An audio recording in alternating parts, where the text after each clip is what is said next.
Hello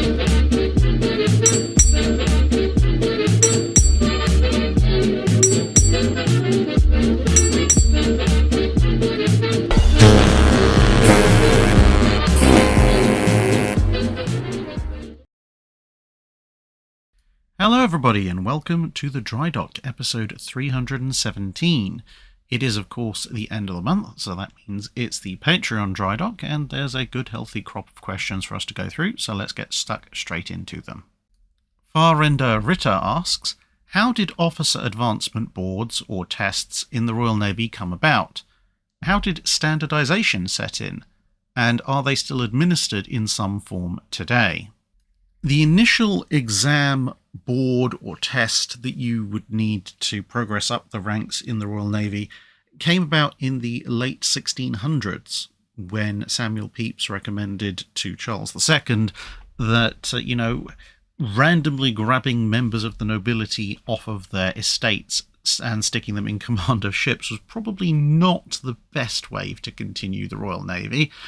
And so instead you had the examination board, which would assess you if you were going up the route of a commissioned officer. So you'd start out as a midshipman or potentially a cadet, but usually midshipman, and then once you'd reached a certain amount of time in service and a certain age, although the exact age and how long you had to have been in service with the Navy did vary depending on which set of regulations you're looking at through time, then you could become eligible to sit your lieutenant's exam, and then you would have to go to wherever that was being held, because the examination boards, again, over time were held at different times and different areas, different locations, and at different frequencies. But once you'd passed that lieutenant's exam, then you would usually be promoted in pretty short order to actual lieutenant. But sometimes there could be a bit of a lag, because all the exam technically said was that you are qualified for that rank. It didn't strictly in and of itself mean that you got that rank, although the two did become synonymous for quite a period of time. And so in terms of standardization, there were regulations right from the start of what you had to know and therefore what you should be assessed on. But of course, with nepotism and so forth, you could have people who were either a little bit too young or not long enough in the Navy, or who maybe flubbed a question or two, or could be asked very leading questions to make things easier for them. So there was, in theory, standardization, but in practice there was a bit of wiggle room. Once you got that qualification for the longest period of time, that was pretty much it. For you to then be promoted up the ranks, become a senior lieutenant, although that's not actually a substantial rank, you'd just be a lieutenant, but one with more seniority. But they're being assigned more responsible positions on the ship, maybe eventually becoming a first lieutenant, and then for the majority of the age of sail time, eventually becoming a captain, or sometimes called a post-captain, i.e. your first command, and then on from captain to potentially commodore and then admiral and so forth. That depended partly on your connections, partly on luck, partly on skill, but in terms of whether or not you were ready, let's say as a senior lieutenant, to be given command of a small unrated vessel like a brig, or whether you should perhaps remain as part of the command structure of a larger ship, was pretty much down to the senior officers at the time in the area, in large part because centralized communications and management for this kind of thing were pretty much impossible for the vast majority of the age of sail. But as time went on and you got into the 19th century, things began to change. So more and more training, as things got more and more complex, was done prior to you setting sail, until by the end of the 19th century, obviously at the very beginning of the 20th century, you have the founding of the Dartmouth Naval College, but towards the end of the 19th century, if you wanted to go down the commissioned officer route, you now were going to be, broadly speaking, going into the Navy at a training ship or training centre. Obviously later all collated into Dartmouth, although there were training and induction ships all over the place, rather than going into the Navy as a young boy and then eventually coming back to the UK to take your exam. And then once that had kind of been put into place, then you would later have further training and examinations introduced during the very late 19th and then into the early 20th centuries to assess your ability to be promoted to other specific ranks like captain or admiral of some description.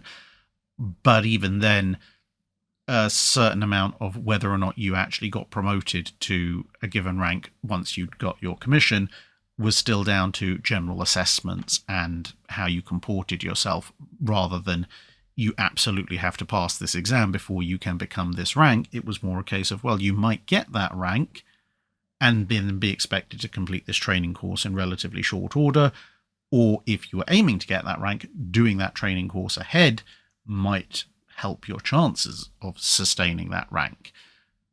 So while, yes, there are exams today to, assess whether a modern Royal Navy officer is due to or eligible to advance in rank, how they relate to the old Age of Sail exams is rather tenuous. They are, technically speaking, a continuation of the principle, but the manner in which they're done, the number of them, etc., is very, very different to what it was in the time period the channel covers, and especially in the Age of Sail. Lieutenant William Bush asks, the World War II supply route from the US to the USSR via Vladivostok doesn't get that much publicity. Can you provide some details? How large was it compared to the more famous PQ and JW convoys? And as far as I'm aware, the ships on the Pacific Run reportedly flew neutral flags. Since there weren't that many neutral options, which flags did they use, and did they move in convoys with Russian escort or sail separately? So some of you may remember this map from the PQ-17 video, and a few people point out, well, hang on a minute, that Trans-Pacific route looks larger than the Arctic convoy route.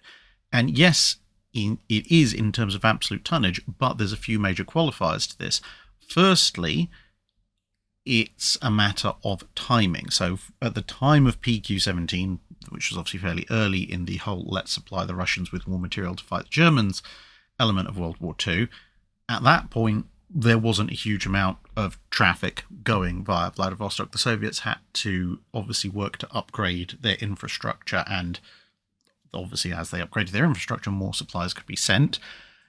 Secondly, the Trans-Pacific route started to catch up in a big way due to the suspension of convoys immediately post PQ-17 and the slowing down of Arctic convoys even after they'd been resumed during the summer months when the weather was really clear pretty much almost 24/7, if not entirely 24/7, depending on how far north you went. And obviously during those periods when the Arctic convoys were pretty much non-existent, then the Trans-Pacific shipping could continue, which, as I said, allows you to all catch up.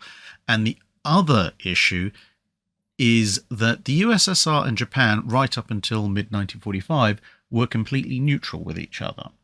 So you didn't need convoys because nobody was going to attack you outside of a few friendly fire incidents if you were sailing from the US West Coast to the Russian East Coast, as long as you were flying a Soviet flag. Obviously, if you were flying an American flag, the Japanese will quite happily take pot shots at you.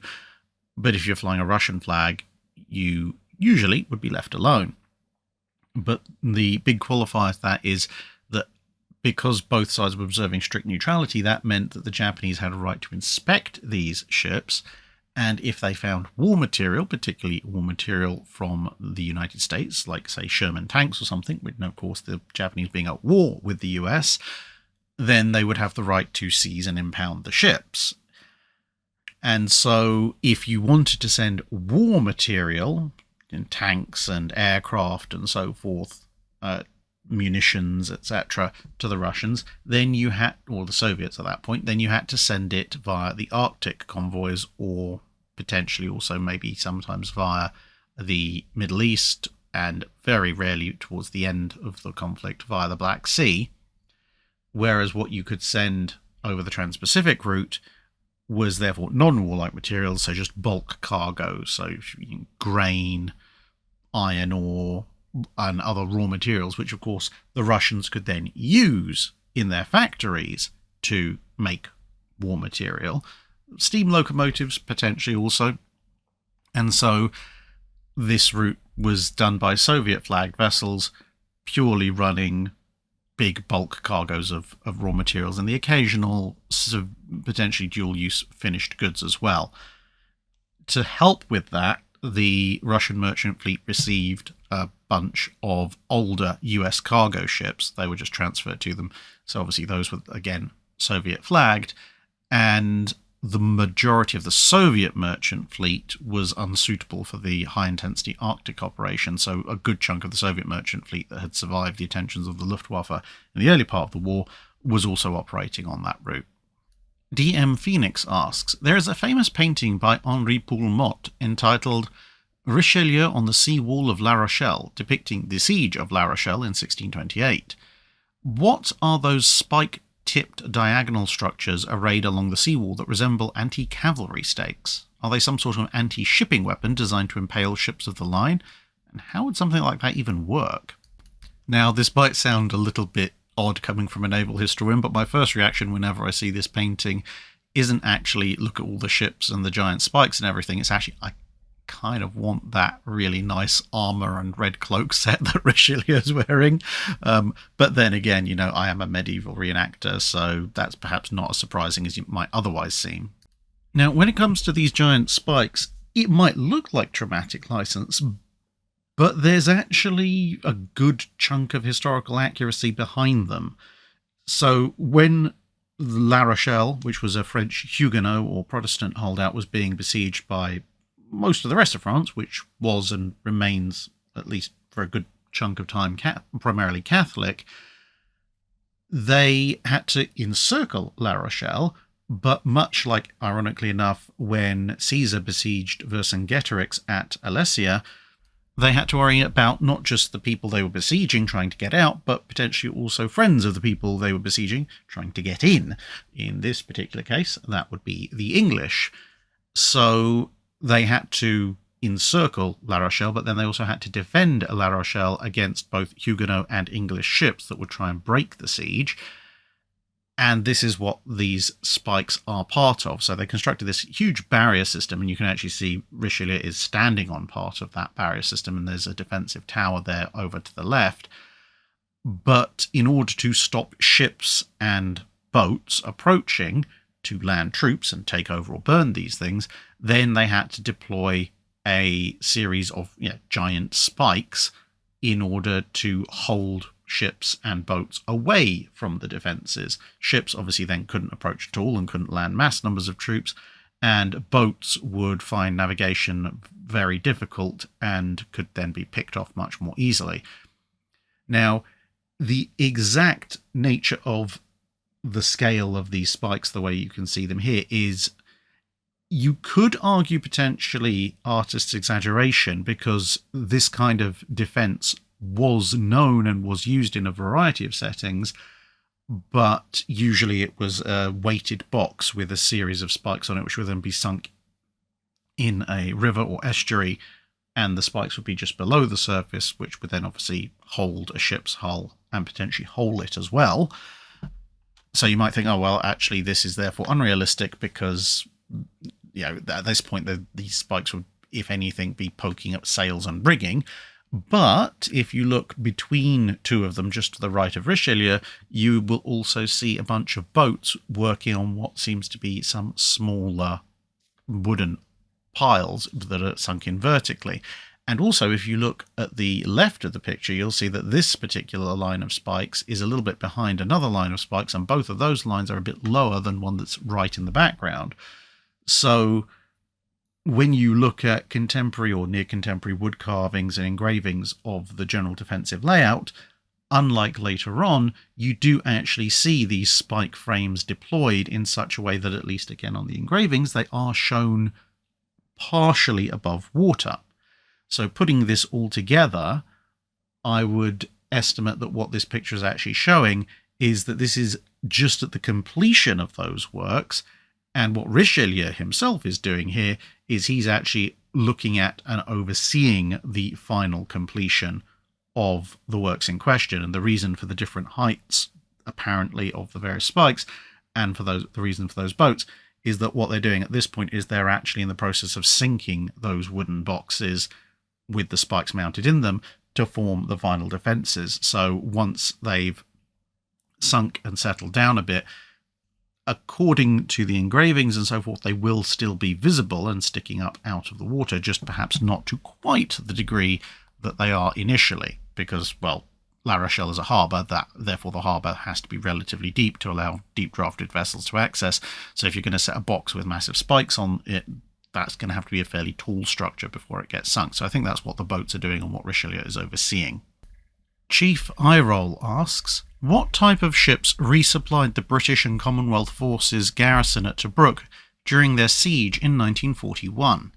Are there any comparisons to make with this naval resupply operation compared to the Japanese operations to resupply their Aleutian conquests and Guadalcanal? And which type of ships were found to be the most effective? In some respects, the resupply of Tobruk and the resupply of the Aleutians and particularly Guadalcanal have some striking similarities, but also some rather striking differences.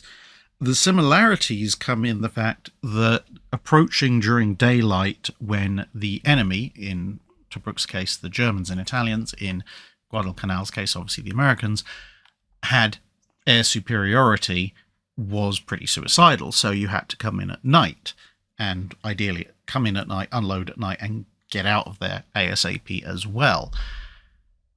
However, there are also some rather substantial differences. Apart from obviously who was doing the fighting, Tobruk actually had a harbour with quays and piers and everything, which, well, the Aleutians had a small amount of, the Guadalcanal pretty much lacked.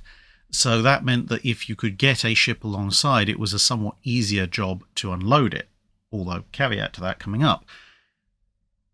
Now, one of the problems, which was experienced by pretty much everyone in all of the mentioned resupply efforts, was that you needed to get to the place you were resupplying relatively quickly so that you could hopefully enter air range in the hours of darkness or just before them, and certainly late enough in the day that by the time you were spotted, an airstrike couldn't really be mustered against you, and then run in at high speed, get unloaded, and ideally be far enough away that even if you hadn't technically cleared air range by dawn, you hopefully were far enough away that if a recon aircraft spotted you, by the time somebody was summoned with actual bombs, you were out of range. Now, resupply at Tobruk therefore fell under the responsibility of the inshore squadron of the Mediterranean fleet, and as the name suggests, that was primarily warship based. Now, there were some merchant ships, some small convoys sent in, particularly when warships were completely unsuitable for moving stuff that was particularly required, like fuel, so you'd have to send a tanker at that point. But the bulk of the resupply effort fell on actual warships, mostly because of their greater speed compared to merchant ships, and of course their greater self-defense capability. And in that respect, you had a variety of vessels, sloops, destroyers, gunboats, and so forth. You can see a gunboat here in the sort of bottom centre of the picture. And they would proceed in with supplies and men and come out again with wounded and later on also men being evacuated. You would have cruisers running along as escorts, but usually the cruisers wouldn't enter the harbour. And later on, weirdly enough, whereas in Guadalcanal you start off seeing a lot of merchant vessels and non-frontline military vessels, and by the end of it they're using pretty much exclusively frontline military vessels like destroyers and subs. Submarines don't really feature all that much in the resupply of Tobruk, and actually, although the use of merchant ships decreases as the siege goes on, the use of non-mainline warships actually increases, because one of the things they find is that although you can pull a ship, be it a warship or a merchant ship, up alongside one of the quays or piers, unloading it is still a matter of largely working by hand and maybe using whatever davits and king post cranes the ship happens to have aboard. And obviously, warships not designed for rapid cargo offloading. So towards the latter stages, what they were actually finding was that the use of landing craft was quite helpful. So landing craft, particularly, obviously not little Higgins boats, we're talking about fairly substantial vessels, more landing ships, but the occasional to the larger of the landing craft. They would go with the warships, they would be completely loaded up with supplies, and then they would run themselves ashore as if they were doing an amphibious assault. But then with the ramps down, they could obviously land right on the beach, away from the quays and piers, and with the ramp down, it was much easier to just get stuff off really quickly, perhaps even with vehicles that might come on those landing craft. And that was much more a feature towards the latter stages of the resupply effort than in the earlier stages, partly because it took someone to think of it, and partly because also you're still talking about 1941. The prevalence and availability of landing craft is something that is increasing quite dramatically during that period, but there aren't really that many towards the start of that year. A.B. Coates asks, which hypothetical or prototype ship design are you most glad was never built, and why? I would have to say the Tillman 4-2, and before you pick up the rotten fruit and tomatoes and so forth and start lobbing them at me, there is a reason why I'm glad they weren't built. And yes, I know they were a hypothetical what is the maximum size of ship the US theoretically could build. Not that there was a serious intention at the time of actually building the blasted things. But as you can see, they did, do a reasonable amount of sketch design. Now, therefore, they could have been built. And the reason I'm glad they weren't is because we'll look at the dates that these things were initially conceived, late 1910s. Now, if at the end of the 1910s or beginning of the 1920s, the US Navy starts laying down 80,000-ton battleships armed with more 18-inch guns than who knows what, that's essentially obsoleting all previous ships to a degree that's actually even more excessive than Dreadnought and the pre-Dreadnoughts. Because, 16 inches of armour, that's quite substantial. There's a fair bit more than has been put on before, but that is not beyond the wit of man in the late 1910s to conceive. But, that ridiculous armament with 15, 18-inch guns, size and firepower, whereas if you look at something like, say, Dreadnought versus some pre-Dreadnoughts, Dreadnought against one pre-Dreadnought, it's a win. Against two, probably a win. Against three, assuming Dreadnought can't play keep away with its higher speed, you start to have problems, as Goeben would find out facing off against the Russian Black Sea Fleet pre-Dreadnoughts. This thing, however, while the number of guns is perhaps not quite as great an increase, obviously Dreadnought able to fire 8 versus a pre-Dreadnought able to fire 4 on the broadside is a doubling, whereas against a 15-inch armed ship, double of 8 is 16, this has 15 guns, and against a ship, say, with 12, 14-inch guns, then obviously it's only an increase of 3 guns, but it's a skip up to 18-inch guns, which means range, penetration, firepower are vastly, vastly more increased. Plus, of course, the 16-inch armour. So what this would force is everyone to restart their battleship construction from scratch, which would then be, it would be rather interesting, because the Japanese would be forced to ramp up their infrastructure hugely to be able to build something of this size in this time period. And the British, although they do have 1 or 2 yards that could potentially match to get their dry docks and enough yards to compete up to spec, means they're going to be upgrading their infrastructure hugely as well. And so when inevitably everybody comes to their senses and some form of Washington Naval Treaty is worked out in the early 1920s, everybody's going to be sat on a rather difficult scenario of having at least some of these monstrous 80, 90,000 ton ships partway through completion, potentially even launched. So they're not going to want to give them up. much like the Colorados and Nagatos, but they're so far above and beyond anything that came before them that you've essentially got a two-tier naval system at this point.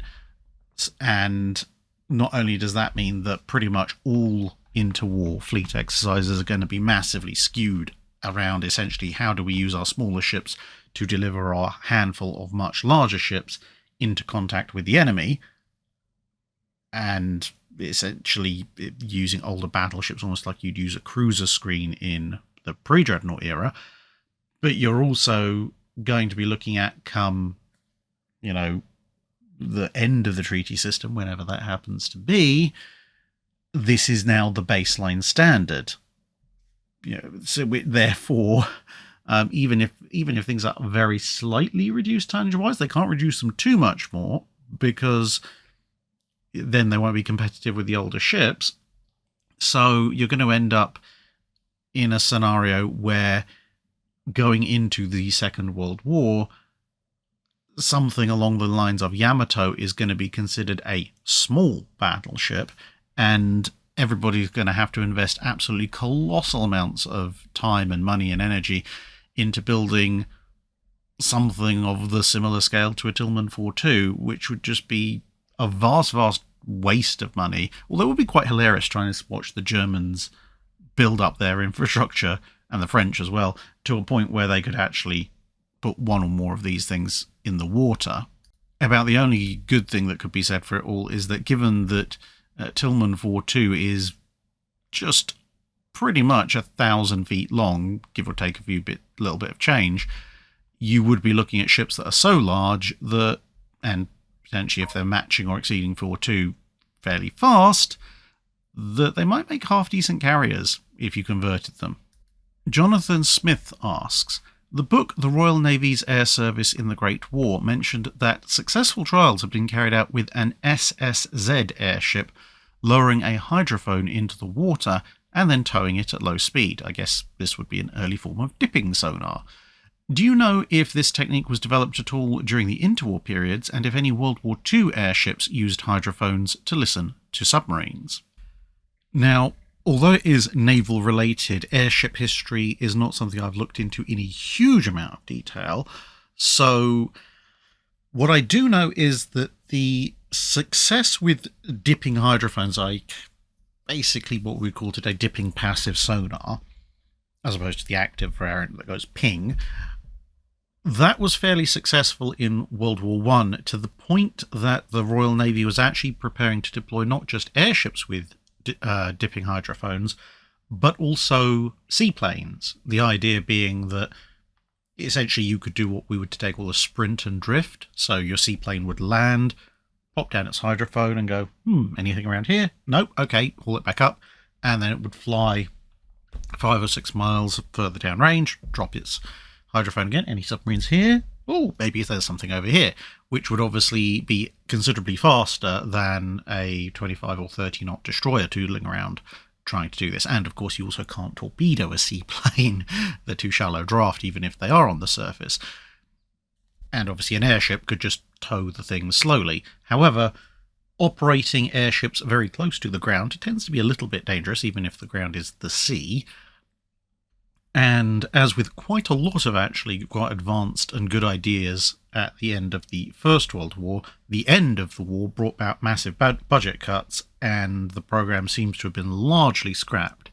Now, someone clearly kept the idea in mind, so although there weren't a huge number of blimps or airships being used in the interwar period outside of the rather obvious spectacular failures like Akron, Macon, etc., R101, R100, etc., and so forth, it does seem that people remembered the idea, and in World War II there were at least some experiments. So there was at least a few K-class blimps, the US Navy ones, which definitely did carry hydrophones, because there are records of the tests and the development of an blimp carryable hydrophone system.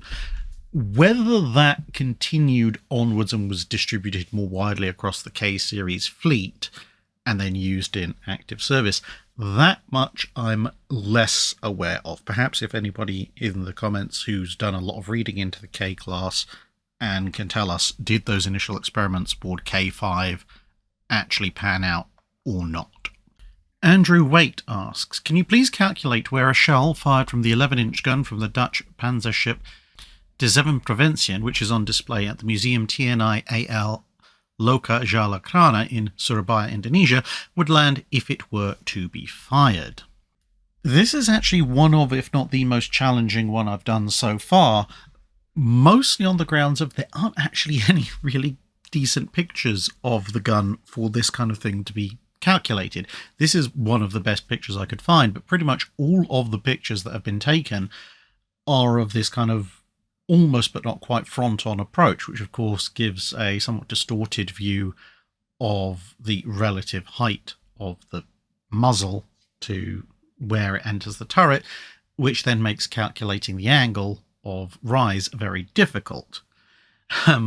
Plus, I don't have the range table figures for this particular gun handy, so I was forced to improvise by looking at what range data we do have easily available for this particular weapon, and then mapping that against other weapons and seeing, okay, well, what other weapons have similar ranges at similar elevations for the data points we do know, and then with those other guns where obviously we have far more granular data, you can then kind of walk back and go, okay, well, once we've calculated which elevation this particular gun is at, we can then try and estimate roughly what its range would be. Now, the other problem is, of course, working out what the elevation is. Now, using the available high-res photos that I had, or that you can find, I worked out, roughly speaking, what the rise of the barrel is from when it exits the turret there to the tip of the muzzle. Then you had to work out, using plans, which I could find, how much of the barrel is inside. So then you take the percentage that is outside. You then calculate the height difference in terms of barrel internal calibers, which is obviously 11.1 inches, from the base of the barrel at the entrance to the turret down to the floor there, which is, depending on which photo you use, roughly somewhere between just under 3 and just over 3 calibers, so about 33 to 30 inches or so averaged. And then at the tip, it's roughly, again speaking, 6 calibers. So you're talking about 3 calibers in approximately 30 to 32 calibers of length, which means that the gun is at a roughly 6-degree angle of elevation. Now, then looking at where it's positioned on Google Maps and therefore obviously working out its alignment, and as is normal with this thing, working out that, assuming that it's not going to just immediately smash into a building, and that it has a theoretically perfectly clear arc of flight, with all those caveats in place, you are looking at a flight distance of around about 10,000 yards, at which point it means that the western entrance, and I think, looking at the map, potentially only entrance to the Puncak CBD apartment complex, which is a kind of triangular apartment complex just south of the Surabaya to Porong toll road, about 10,000 yards to the south, is about to receive a massive crater which would deny access, which is quite amusing, the way actually a lot of these guns end up fetching up if they were theoretically fired and didn't hit in something in the intervening period. They actually end up hitting usually somewhere fairly recognizable, as opposed to just generic housing blocks within a city. Matt Blom asks, it seems on naval history YouTube channels, 2 ships that never served in a naval capacity, Titanic and the Edmund Fitzgerald, are unspoken fair game for questions. What is your stance on questions from your viewers regarding civilian ships? Within reason, I'm happy to consider questions about civilian ships. However, that does come with a few caveats. Obviously, usually the same kind of time period application is relevant, so up to about 1950. Ideally, also ships that had at least a potential naval role. So Titanic, for example, could, as could Olympic and Britannic, have been fitted as an armed merchant cruiser. She had specially strengthened decks. They could have stuck some old 6-inch guns if she'd been around during the First World War.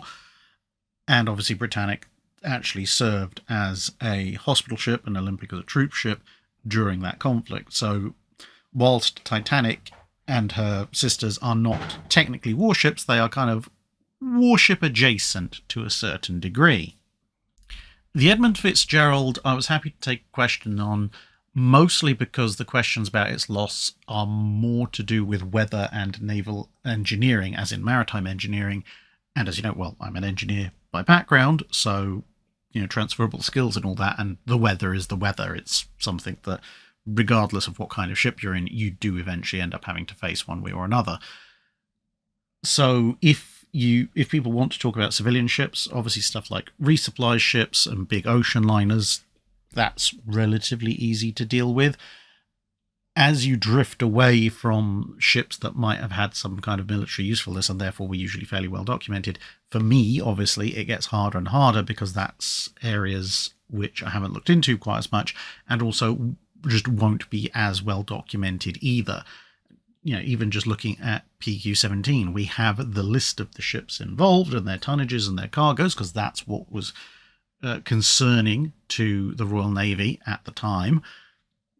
But in terms of the specs, dimensions, and even pictures of a lot of the ships, we might only have one or two, or sometimes no pictures of those particular ships readily extant, because in their day-to-day civilian service, people just weren't that interested in taking pictures of them. So sometimes you have to use sister ships. And so at that point, if you're talking about tramp steamers and weird and wonderful cargo ships from the 1880s, unless there's a fair amount of detailed specs available for them for some bizarre reason, in an area that I can relatively easily access and no obscure archive that nobody's ever heard of in a tiny 3,000 population town, because that happens to be the last resting place of the one person who rescued the archives from the small shipbuilder that built that particular ship that went bankrupt before most of our great-grandparents were born. That doesn't count. That's kind of my general view on civilian vessels. If you ask me to name what was the best racing yacht in 1902, I'm not going to have the faintest clue.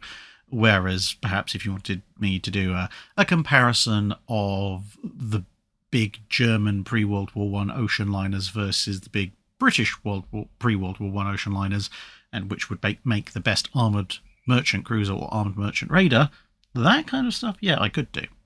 Telemonian Dan asks, inspired by your answer in last month's Patreon Drydock about Ensign Nog taking command of USS Valiant in the DS9 episode of the same name, I had a follow-up question.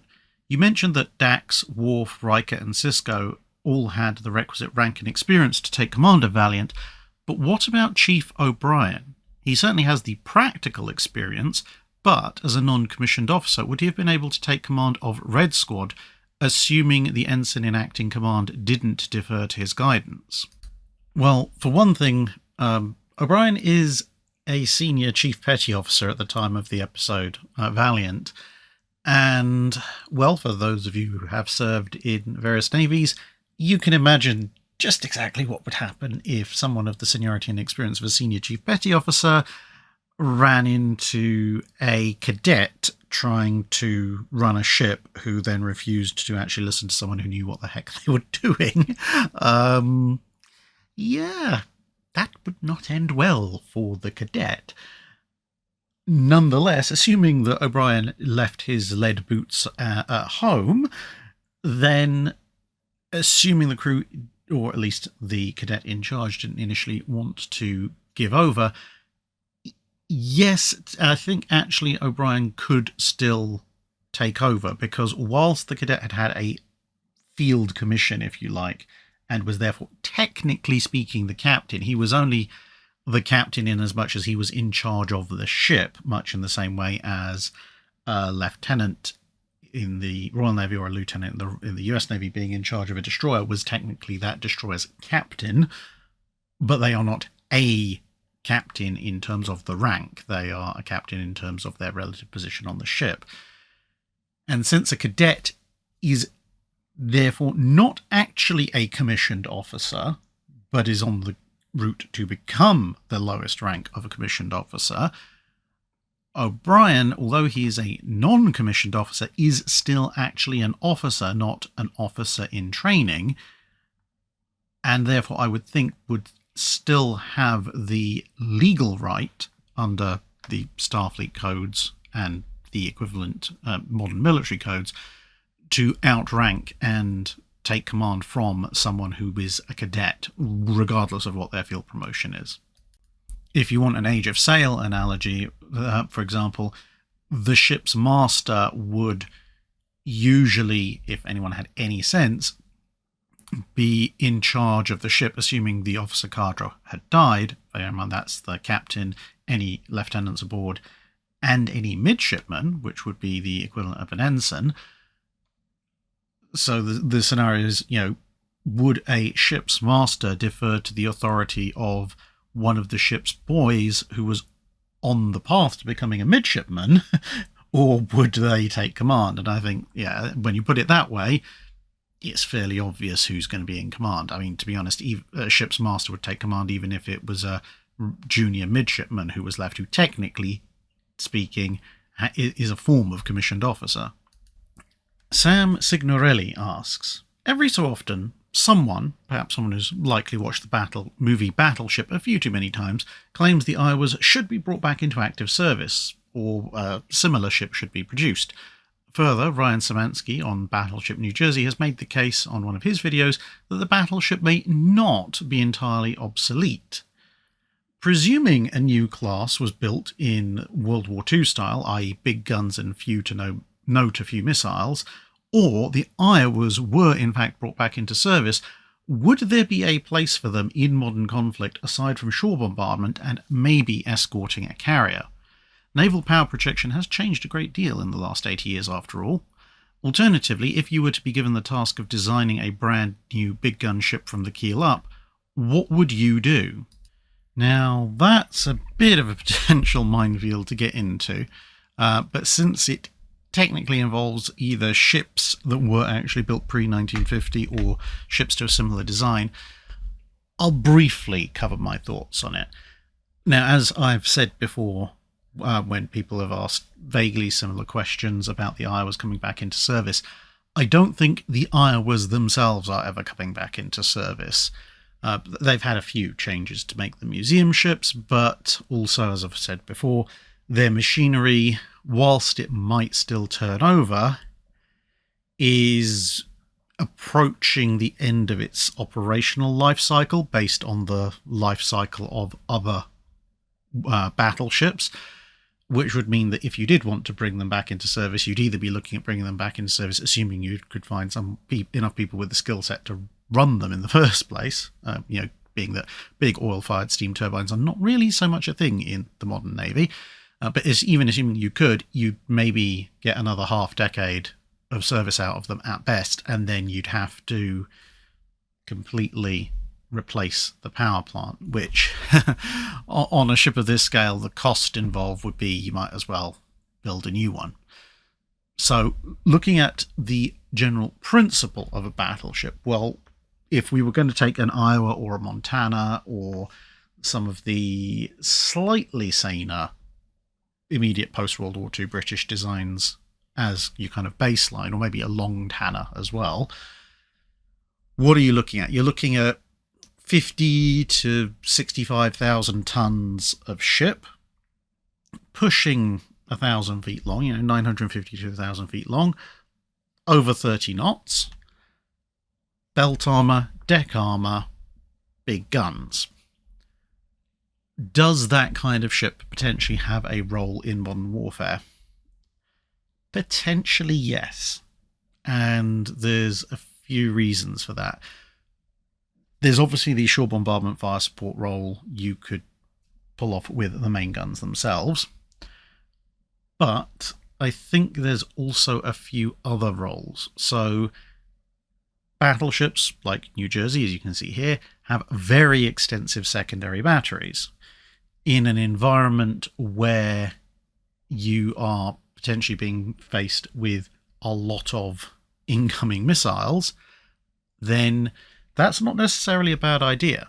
Now, obviously, the modern paradigm is for lots of missiles to counter the enemy missiles and aircraft, and the Iowas, as they are now, they obviously have harpoons and tomahawks on the back. They never fitted them with surface-to-air missiles, to be fair, but they did fit them with phalanxes. And so that extensive secondary battery deck space, I think, could be used for multiple, if you like, heavy CIWS successors.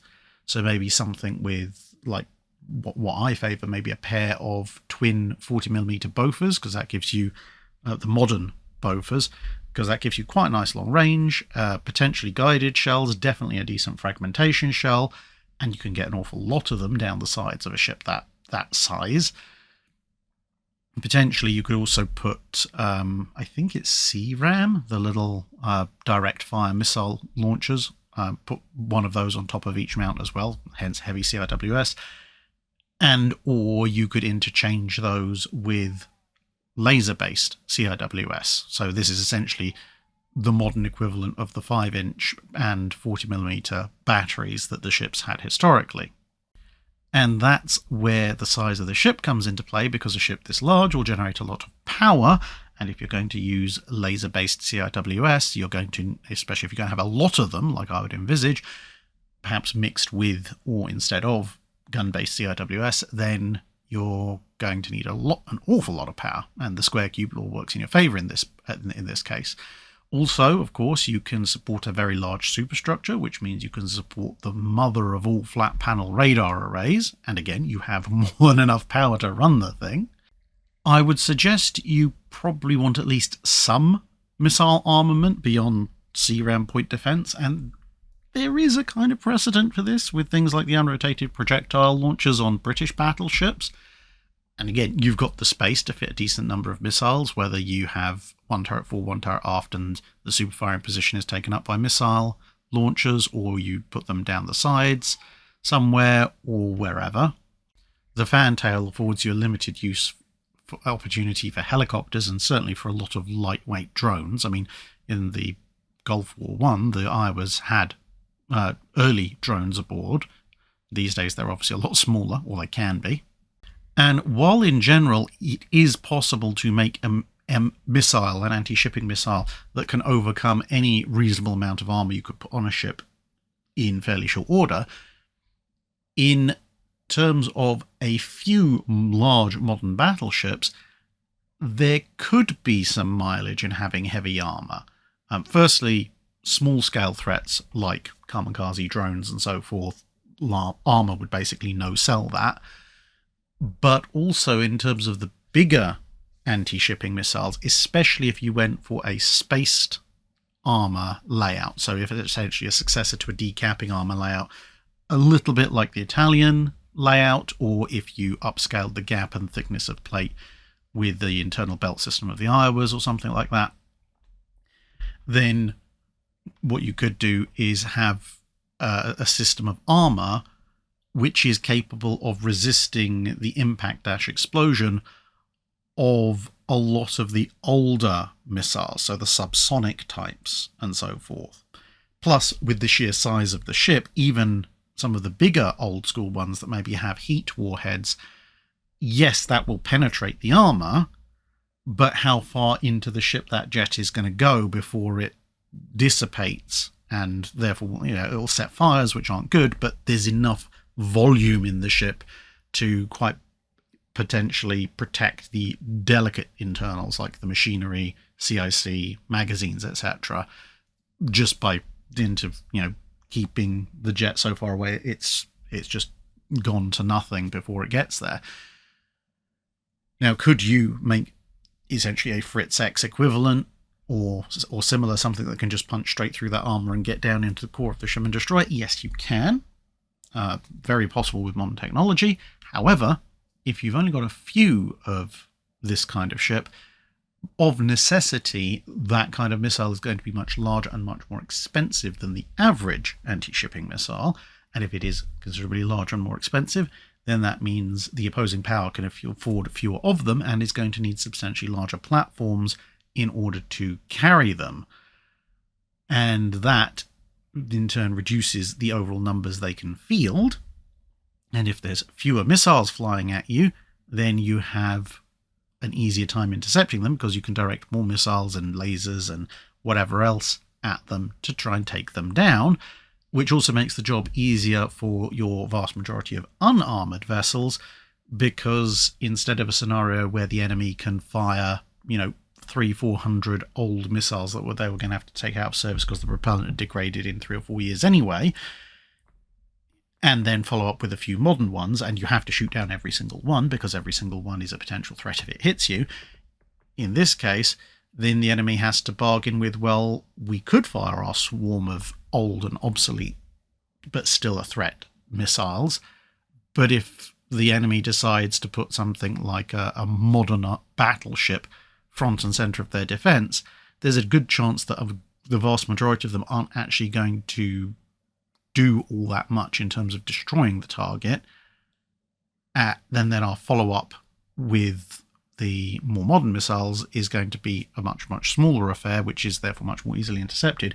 Or we replace the missile stock entirely with the bigger ones that can kill any arbitrary ship, but then with much, much fewer missiles incoming, that makes the swarm of unarmored ships with their multiple missile magazines potentially able to knock them all out of the sky with a fairly high degree of confidence. So by mixing and matching, you could cause some potential big problems for a theoretical threat. Although I would argue, in the argument between guns and missiles, given that you do have the precedent of the 1980s Iowa refits, I'd say why not both, and have big guns up front and just have, a couple of Aegis destroyers worth of missiles instead of an aft turret, because then you really have the complete ship. Rudolph asks, what if in late 1939 the United States realized the potency of the Japanese Navy's air power and wanted to improve their anti-aircraft defenses? What modifications would you suggest to the US Navy, and what effect do you think your suggested improvements would have on the war in the Pacific if the US Navy followed through with them? Well, some elements that would be the obvious suggestions are just out of reach. So, things like radar-directed fire control and the proximity fuse massively increase the lethality of shipboard anti-aircraft ordnance, but there's no real way of accelerating those if you have a start point of late 1939 as opposed to late 1941. So if we are assuming, and these are some fairly big caveats, if we're assuming that instead of we probably need to fairly rapidly increase the fleet's anti-aircraft defences, but we should try and look into that as best we can with the available budgets of the time, and the fact that some people think it's not really such a brilliant idea, which is what historically happens. And then you have people like Admiral King trying to fit as many 1.1 inch guns and some more 5-inch 25s onto ships where they can. And we replace that with, I've woken up with a nightmare from 2 years in the future. It's September 1939. War's broken out in Europe. We need to cram every possible anti-aircraft gun we can possibly get with as much lethality as we can possibly get onto as many ships as we can possibly put them on ASAP, no questions, etc., crash program style. That changes a few things, but it also excludes some other relevant issues. So one of the big things is that whilst the Bofors 40mm is probably the single best medium anti-aircraft gun in the business, historically speaking, by the time they've gotten some examples off of Sweden, evaluated them and decided they want them, and then gone into negotiations with the Swedes to actually produce the blasted things, you're talking mid-1941, which is why it takes a while for Bofors production to spin up, and hence why the vast majority of 1942 anti-aircraft fleet defence is a bit split between 5-inch guns and Oerlikon 20mm. There's not really much of an easy way of accelerating that. So if you are, from going from a starting block in September 1939 of we need something really fast, then I would suggest the best thing is to just go to Britain and say, hey, can we build some pom-poms, please? And that's not quite as ridiculous as you might think, because in the competition that the US Navy historically held after World War II started, but before the US got involved to determine what its medium anti-aircraft gun was going to be, the 40mm Bofors won, but by a very narrow margin compared with the British 40mm pom-pom, the 2-pounder, and everything else was left considerably further behind. At some point, I've got to actually do a video on that competition because it is quite interesting. Now, with that taken into account, yes, there are a few reasons why the pom-pom lost, but those reasons, if you're faced with this is the best thing we can get and start building right now, you're just going to have to do that. Yes, you might eventually bring the Bofors in 2-3 years down the line at some point, but to get the fleet ready essentially in time for Pearl Harbor, although they don't know that's what's coming, just copying the pom-pom makes a huge amount of sense. That's your medium AA sorted because it's more reliable, longer range and harder hitting than the 1.1 inch, and has the advantage, especially in the early wars, especially if the US can figure out how to stick some tracer ammo in the blasted things, that because you have a prolonged fire period, especially if you have tracer ammo, you can essentially walk the fire onto an incoming aircraft, as opposed to drum-fed or clip-fed guns where you're always going to lose a little bit in the reload. Yes, it's going to expend a vast amount of ammo, but if you have to expend twice as much ammo but take down 3 times as many planes, that's a good investment. The other thing I would do is, yes, you've got 5-inch 38 production coming along quite nicely, but the vast majority of 5-inch 38s requires a little bit more work to actually mount them. So if you're doing, again, a crash course, get as much stuff on board as humanly possible, what I would be doing is hauling in your capital ships, all of them, because the North Carolinas aren't completed yet, so they don't count, and perhaps your older cruisers as well, and just going, you know what, we are getting rid of every single secondary gun on this ship, don't care what it is, casement 6 inches, all gone, even older 5-inch, gone, whatever. It's just to get rid of it, lift it out, plate over the casements, ideally take the casement armor out and just put some light plating on to save weight, just get rid of them. You don't even have to bother remodeling, because this is really a cut and shut fast job. And then the corresponding deck, either above or adjacent to where you took those guns out of, just stick as many 5-inch 25s as you can get your hands on there. Yes, they're not as good as a 5-inch 38, but they're still pretty darn good anti-aircraft weapons, and they're slightly lighter, and they're much easier to install, so you can stick a huge amount of them on. So come Pearl Harbor, Coral Sea, even Midway to a certain extent, then the heavy units of the US Navy should be covered in quite a number of pom-poms and a lot of 5-inch 25s, which, okay, again, without radar-directed anti-aircraft fire control and VT fuses, there's a limit to how much of an improvement that's going to make. But there's going to be an awful lot more shot down Japanese aircraft in fairly short order. HMS Implosive asks, you've stated that the maximum theoretical rate of fire of battleships means relatively little at practical combat ranges due to the need to observe the fall of the shells. Is this true even after advanced optical and radar fire control systems came into service? I would imagine radar-controlled main batteries would be able to open up with their max fire rate from the get-go. The advent of more advanced fire control systems does help the case of saying, well, perhaps maybe maximum rate of fire on a battleship begins to mean something more. But for the majority of the time period that the channel considers, it doesn't change things all that much, simply because whatever the advances in optical fire control or even radar directed fire control you have, essentially all they're doing is providing somewhat better data input to your fire control computers to start with, and also theoretically giving you slightly better observation of the fall of the shot.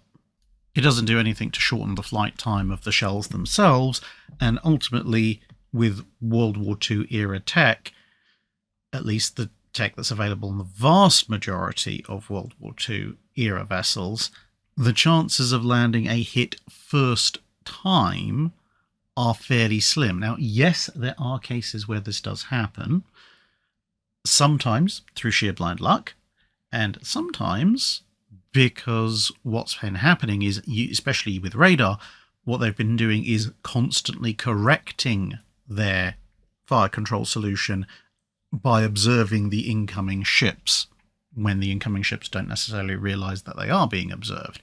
Surigao Strait, obviously, being the big example there. But in a more general case, where both sides can approximately see each other at roughly the same time, and they know that both the other side is trying to work out how to shoot them, then you will have a relatively limited time in which to essentially correct and recorrect your fire control solution. So the chances are that your first set of shots is going to be off target, at which point opening up with 2, 3, 4, 5 salvos, however many, or half salvos, whatever you want to do, before you've been able to properly process the corrections from the first salvo, is probably just going to waste a bunch of shells. Because the other thing you've got to bear in mind is that, especially at longer ranges, you've got things that you can't necessarily actually fully compensate for initially when you're on the ship. Things like different weather systems at different points along the shell's flight path, and that's, you know, including wind, moisture levels, temperature, etc., etc. At which point you're still going to be firing at a rate where you fire your salvo, observe the fall of shot, correct, and fire again. Now, granted, with the more advanced fire control systems, that cycle time before you track in and hit the target is going to be shorter, and in cases where you can observe the enemy for a long time before they know you're there, like, as I say, Surigao Strait or North Cape when Duke of York opens up on Scharnhorst, yeah, then you can maybe use those to guarantee first time hit, and then the rate of fire will make something of a difference. But in the more normal case, your increased capability of firing your shells rapidly only really comes into play once you have corrected the range and you're now getting solid hits and your opponent isn't altering course in a way that throws off your fire control solution, or you're not being forced to alter course in such a manner. So it does increase the utility, but it doesn't increase the utility completely across the board. Plus, you also have to factor in that whilst there is a lot of mechanical work in terms of the shell hoists and the rammers, etc., in loading big battleship guns, there is still quite a bit of a human element involved. And even in cases when range had actually been established in World War II in battleship versus battleship engagements or similar, you'll notice that while the rate of fire might have picked up slightly, it very rarely, if ever, actually hits the theoretical maximum, even when they know they're fully locked in. And that's simply because of the human element. If people have been loading, aiming, firing, loading, aiming, firing, loading, aiming, firing, as well as having been at action stations for who knows how long before that, they are not going to be able to keep up a 1 round every 30 seconds or 1 round every 25 seconds or whatever for any significant prolonged period. So while the theoretical maximum rate of fire might have a certain degree of utility, there is the human limiting factor as well, which means that, yeah, if your theoretical rate of fire is 20 seconds per salvo instead of 30 seconds per salvo, you might be able to bring your actual battle rate of fire down from 1 salvo a minute to 1 salvo every 45-50 seconds. But the last thing you want to do is force it and exhaust your gun crews, because exhausted gun crews make mistakes, and mistakes when handling battleship ammunition trains don't tend to end very well. Now, if you could get automatic or even semi-automatic loading systems, like were planned for some of the variants of the post-war line class designs, that might change things. Jim Smitty asks, in your video on Admiral Spruance, you spoke about how Spruance listened to the opening radio attacks on the Japanese cruisers, with the pilots using rather colourful language, and then he ordered the whole thing typed up and kept a copy for his personal records and another copy sent to Admiral Nimitz. Do you know what happened to this report, and where can we find a copy to read ourselves? As far as I'm aware, I don't think that particular transcript has ever actually been made available digitally. The places that you would find the two copies would either be in Admiral Spruance's personal papers, but to do that you need access to the US Navy War College, which is, I believe, where they're kept, which rather limits the number of people who can get there. The other place it would be Admiral Nimitz's personal papers, and those are available at Naval History and Heritage Command, which is slightly easier to get hold of than the Naval War College. Specifically, there are 3 boxes with correspondence relating to the Battle of Midway, all from, I believe it's series 1 of the boxes, and they would be boxes A8, B18, and D24, of which I personally suspect it's probably in box B18. So if anyone has the time to wander on down in DC to the Naval History and Heritage Command, probably let them know in advance that you're coming and ask to look through one of those boxes. There'll be a lot of stuff to go through and it will be quite interesting, but that will probably be where the original document is. Yokosuka Girls Marine High School training vessel Harakaze asks, at the start of World War I, Admiral Callahan was relieved by Jellicoe on the orders of Churchill. What if, through sudden illness, train crash on the way to Scotland, second thoughts, or just getting abducted by aliens, Jellicoe wasn't able to do so? How would you see the fight going, especially at Jutland? Well, the problem is you've got to try and work out who would be in command of the Grand Fleet at Jutland, and there's a few ways you could look at it. The default, perhaps, would be to assume that Admiral Callahan, who was in charge at the time, who you can see here, would remain in charge anyway. However, whilst this is probably not the worst choice for the Royal Navy, as Callahan seems to have had a reputation as a pretty competent, middle-of-the-road type admiral. And by that I mean he wasn't a slave to tradition and doing things the old way just because that's how they'd always been done, but he also wasn't given to some of the, should we say, greater flights of fancy that some officers who were a bit more technocratic seemed to occasionally go down. So it's a good, solid, safe pair of hands for the Grand Fleet. But Jellicoe was sent to relieve Callahan in part because of concerns over Callahan's age, and while in 1914 those may have been slightly exaggerated, ultimately Callahan was relatively old, and the pace of operations in 1914 and 1915, at least to some who had known him, indicated to them it was probably just as well he had been relieved, because they honestly reckoned he probably wouldn't have been able to hold up to it health-wise. But it is theoretically possible, by a very, very slim margin, he might be in charge, in which case it's probably going to be a similar state of affairs to Jellicoe, not much either way, but this is relatively unlikely. The problem, of course, with who gets put in instead is that, well, if somebody else is put in, whoever that happens to be, then this is all going to come down to politics and manoeuvring. I don't think BT is going to get it, thank goodness. He's not senior enough, and to be honest, he's far happier charging around in battle cruisers. So, absent any other political manoeuvrings in London, by default, if you look at the various British admirals present in the battle line at Jutland historically, the next most senior is, unsurprisingly enough, the second in command, Admiral Cecil Burney, as seen here. And he also seems to have been a fairly solid, competent officer with several notes in his service record for bravery, and certainly seems to have been cut from a similar cloth to both Callahan and Jellicoe. So, all things considered, without knowing extensive biographical details of either man, but more likely possibly Burney, It's hard to say how things would have gone radically different. Jellicoe did seem to have a very keen tactical mind and made a lot of the right decisions early on, obviously, in things like which direction to deploy the fleet in and when. Conversely, his lack of trust in, understandably, the scattered nature of Admiralty signals overnight potentially led him a little bit astray as to where the Germans were going. Would Burney or Callahan have made slightly different decisions?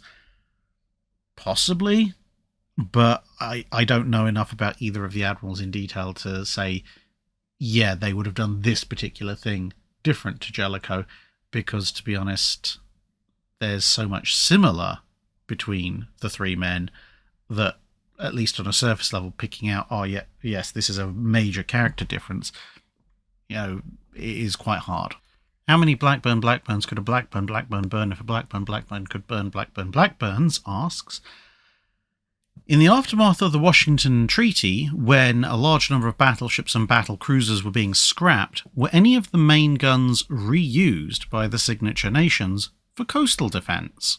Yes, actually, in pretty much all cases, although sometimes the guns weren't necessarily mounted purely in coastal defensive batteries. The Italians, for example, took a bunch of 15-inch guns intended for the Caracciolo class and stuck them on a series of monitors and gun barges. But if you look at the US, UK and Japanese navies, you find that in both Japan and the US's case, you actually have two separate generations of guns used in coastal defences as a result of the Washington Treaty. And in both cases, that's 12-inch guns from some of the early dreadnoughts that were being scrapped. They're given over to their respective coastal defence organisations and used. And 16-inch guns, in the Americans' case, like this one, a 16-inch 50 caliber series designed for the Lexington and South Dakota classes of the 1920s. Obviously, with those ships not being built, the 16-inch 50s were largely turned over to the Army for use as shore defence weapons at, as you can see, rather interesting angles of elevation at times. And as far as the Japanese were concerned, a variety of 16-inch guns that had been built for the Amagis and Tosas were also used for coastal defence. And apparently the original turrets for Nagato and Mutsu were also put into coastal defence duty in the middle of the interwar period, as when they were heavily refitted, they actually had their turrets replaced with turrets that had been held in reserve because they'd been originally intended to go on the Tosa class, as those turrets could elevate their guns considerably further. For the British, uniquely, they obviously didn't have a vast surplus of 16-inch guns floating around. The ones that they had built went on Nelson and Rodney and formed a pool of spare barrels for them, so there weren't any 16-inch British coastal defence guns. However, a very large number of 13.5-inch gun barrels did go into various coastal defence uses, particularly around Dover, because of course the British had to immediately scrap a whole class of 13.5-inch ships, and then a second lot of 13.5-inch ships as soon as Nelson and Rodney were in the water, and then at the end of the 1920s, most of the Iron Dukes also went away. So the British had this kind of happy medium, well, you could call it a happy medium, they had a medium of some description, in that they didn't have the big 16-inch guns like the other two did, but their baseline, hey, we've got these from Washington, we could use these in coastal defence, were 13.5-inch instead of 12-inch guns. Seb Dove asks, long-range high-explosive fire. Was it possible to render a battleship combat ineffective by using high-explosive shells to knock out radar and other weaker systems outside of the Citadel, such as fire control directors? I can see this fire being useful for lighter vessels against battleships, like, say, Norfolk and Suffolk at Denmark Strait, etc. Is this reasonable, or am I missing something? It's reasonable to a degree. If you're going battleship on battleship, then you're much better using armour-piercing shells like everybody historically did, because the chances of any individual hit, especially at long range, are relatively small, at which point, if you're going to score a hit, and that's obviously going to be randomly distributed across the enemy ship, it's better for that hit to be enacted with an armour-piercing projectile, because then in theory you should have at least a chance of getting through almost anywhere on the ship, assuming you're not hitting it in its immune zone against, the main belt or something. Whereas if you are trying to kill a battleship with another battleship with long-range high-explosive fire, that might have a slightly greater effect if you hit the funnel or the superstructure, for example. But if you're hitting on a main gun turret or on the citadel, where all the vital bits are, it's going to have a relatively negligible impact. But if you are using smaller guns, so like in your example, Norfolk and Suffolk at Denmark Strait, i.e. you're a light cruiser with 6-inch or 8-inch guns, then yes, if you happen to have some high explosive lying around, it's much better of an idea to just throw that at the battleship, because realistically speaking, if you're using a 6-inch gun and you're not at suicidally close distance, there is no significantly protected portion of the battleship you're going to stand any hope of actually penetrating, at which point a high explosive shell detonating on the armor belt, well, the blast and the fragments might at least, poke some holes in the bits of hull material away from the armor belt if your shell happens to be close to that, or if it hits on a turret, a slightly larger explosion going off outside might have a little bit more of a morale impact than a tiny explosion going off outside. And again, blast and fragments, it might affect the unprotected areas nearby. And then, of course, a hit to the unarmoured portions like fire control directors, the bridge superstructure, etc. Aircraft in their hangars or on their launchers, a high explosive shell will cause a lot more damage. And similarly for 8-inch gunfire, albeit I think with 8-inch gunfire you have to be a little bit careful about where you're drawing the line, because if you're using a relatively modern interwar era 8-inch gun at a reasonable range, so let's assume that the enemy is otherwise engaged targeting enemy battleships or your battleships, and so you can close to like 15 to 18,000 yards or so. If you're going up against a modern fast capital ship with a modern all or nothing armoured layout, then much like the 6-inch cruisers, you might as well be flinging 8G at the thing for all the reasons I mentioned with the 6-inch cruisers. However, if you're going up against an older warship like a Duilio or a Cavour, or a modern ship, or a Congo for that matter, or a modern ship that has a distributed armour scheme still, like Bismarck, then with an 8-inch armed ship, I would still be tempted to actually try flinging AP at it, because yes, your hits to the unarmoured sections will do slightly less damage, but there are, on distributed armour scheme ships, portions of the ship which are armoured enough that they would keep out your 8-inch HE, but won't keep out your 8-inch AP, and the fact they've armoured them at all means they probably don't want high explosives getting there, at which point your AP rounds might actually do some good in those places. Jellicoe Katz asks, what part of Admiral Halsey's problems in the latter part of World War II was temperament, what was seamanship, and what was a matter of an older dog not learning new tricks because he was behind a desk when the tricks were being invented? I think the two biggest contributing factors were temperament and circumstances. Now, if you watched the live stream I did about Leyte Gulf with the US Navy Institute, you'll see that actually one of the issues that was brought up around the Leyte Gulf Cape Engano circumstances was Halsey's health and the way he was being medicated to cope with that, which I think falls neatly under circumstances, because if you're not in the best of health and you're being medicated, that is going to affect your judgment. But also, you have to consider what his circumstances are in terms of where he stands as an admiral. He's a very successful admiral by that point, and bear in mind the Philippines campaign also includes the first encounter with a typhoon. But whilst a successful admiral, Halsey has had the worst luck when it comes to big set-piece battles. He had, of course, been all set to take the US forces into battle at Midway, only for his health to let him down at the last minute, and that meant Fletcher and Spruance had ended up in command instead.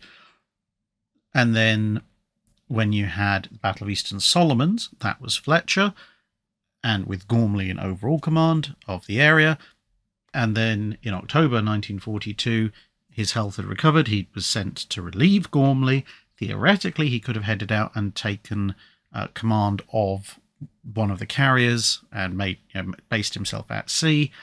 But within a couple of weeks of him physically arriving in the area, you have the Battle of Santa Cruz Islands, which is too early for him to head out and lead from the front, as it were, which means Admiral Kincaid is the one who fights that battle.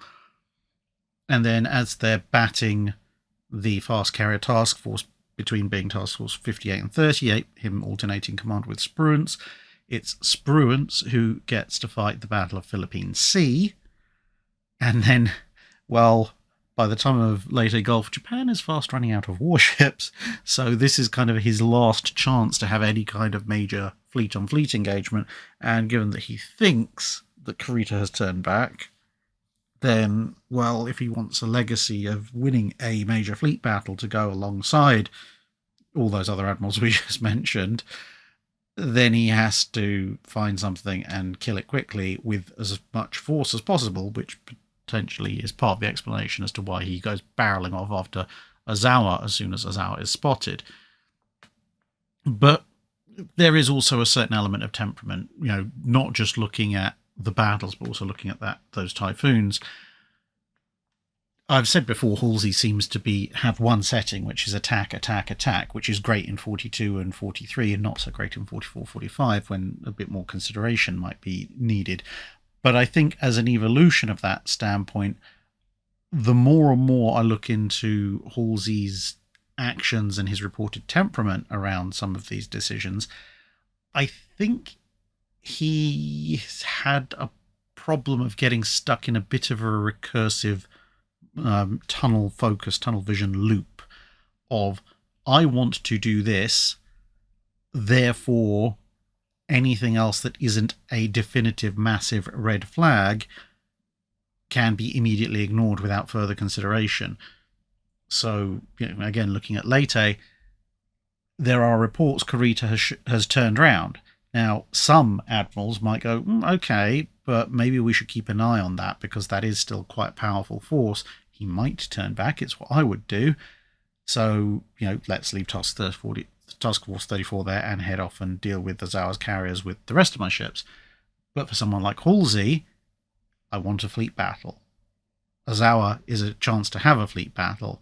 What is Kurita doing? Kurita's turning away? Right, okay, I can ignore now. I can now dismiss Kurita. Don't need to think about Kurita. Kurita's going away. I can now go after Ozawa. And the same thing with Typhoon Cobra. Yes, there are some weathermen in the fleet who are saying there is a hurricane coming, but what is my objective? My objective is to continue the aerial bombardment of the ground targets in the Philippines. Could the hurricane delay this? Possibly. Is the hurricane going to hit us? Well, they're undecided. If they're undecided, I can therefore ignore it and get back to thinking about refueling and rearming and heading back to the Philippines. And suddenly it's now almost out of sight, out of mind, until it's very much in sight and a big problem. So I would say that those circumstances combined kind of give you late war Halsey era performance. And it's a little bit of a shame because if he locks onto something, he will absolutely go for it. It's just that by that point, the Japanese have figured out that's what he does, and they kind of play for that. John M. asks, for the time the channel covers, in your opinion, what are two naval engagements that, at the time they were fought, were considered to be very important in outcome, but in reality turned out to be just a waste of men, material, and time? Conversely, which two engagements were at the time considered to be fairly trivial or of no real significant importance to any great national effort, but in reality later turned out to be of extreme importance? And in your opinion, why so? Okay, this is actually really difficult to quantify because every battle is fought for a reason, and most of the time, even when you look at the material gains and think, well, maybe that wasn't such a good idea, when you look at other elements like national pride or other intangible things like that, it suddenly becomes considerably more important.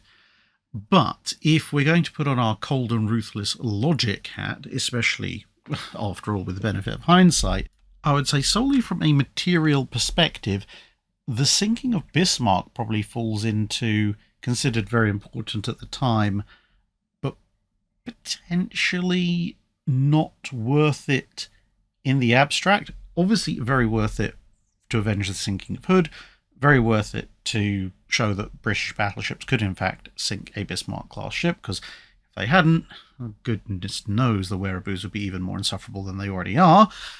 But objectively speaking, once Bismarck was damaged at Denmark Strait and was having to make a run back for friendly held ports, what was she going to do? She would end up probably in Brest alongside the Scharnhorsts. She would end up just as heavily bombed and torpedoed as the Scharnhorsts were, which would inevitably mean she'd have to make the Channel dash with the Scharnhorsts, which means that if she's lucky, she'll end up sitting next to her sister ship in Norway.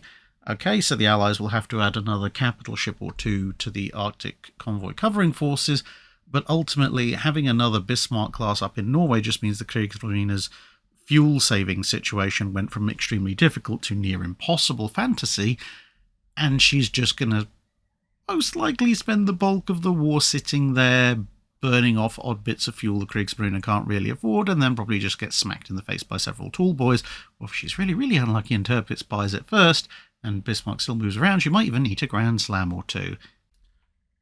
And perhaps another example of battle or collection of battles that were thought of as very important at the time, but perhaps with ruthless logic weren't really so much. And I know this might upset some people, but I'm going to actually go with the frigate battles of the War of 1812. Now, yes, they did give us a very interesting legacy, and of course they ensured that USS Constitution would still be around, albeit it was a little bit touch and go there for a while due to neglect in the late 19th century. But ultimately, if you look at the overall course of the War of 1812, if you just remove those engagements entirely, well, the British had more than enough force present to blockade the US coast, heavy frigates or not. They weren't really deterred by those frigates' presence when it came to conducting amphibious operations. There's a reason the US national anthem talks about "by the rockets' red glare" and everything. The forces that attacked Fort McHenry in that conflict really weren't all that bothered about what frigates might be in other nearby ports being blockaded in. And ultimately, again, in hindsight, the trends of much larger, heavier duty frigate construction and the somewhat interesting ships of the line that the US Navy built all ended up going nowhere, both for them and for the other nations that copied their big frigates, because once the Napoleonic Wars ended, there wasn't really a big major war where the great powers tested each other's strengths against themselves until pretty much the Crimean War. And by that point, not only are you entering the beginnings of the age of steam and steel, but also the Russians just mostly ran and hid. So you have this wonderful era between 1815 and 1850-ish, where there's a huge number of lessons from the War of 1812 being applied to small and medium ship construction and occasionally large ship construction, and most of it pretty much goes to waste.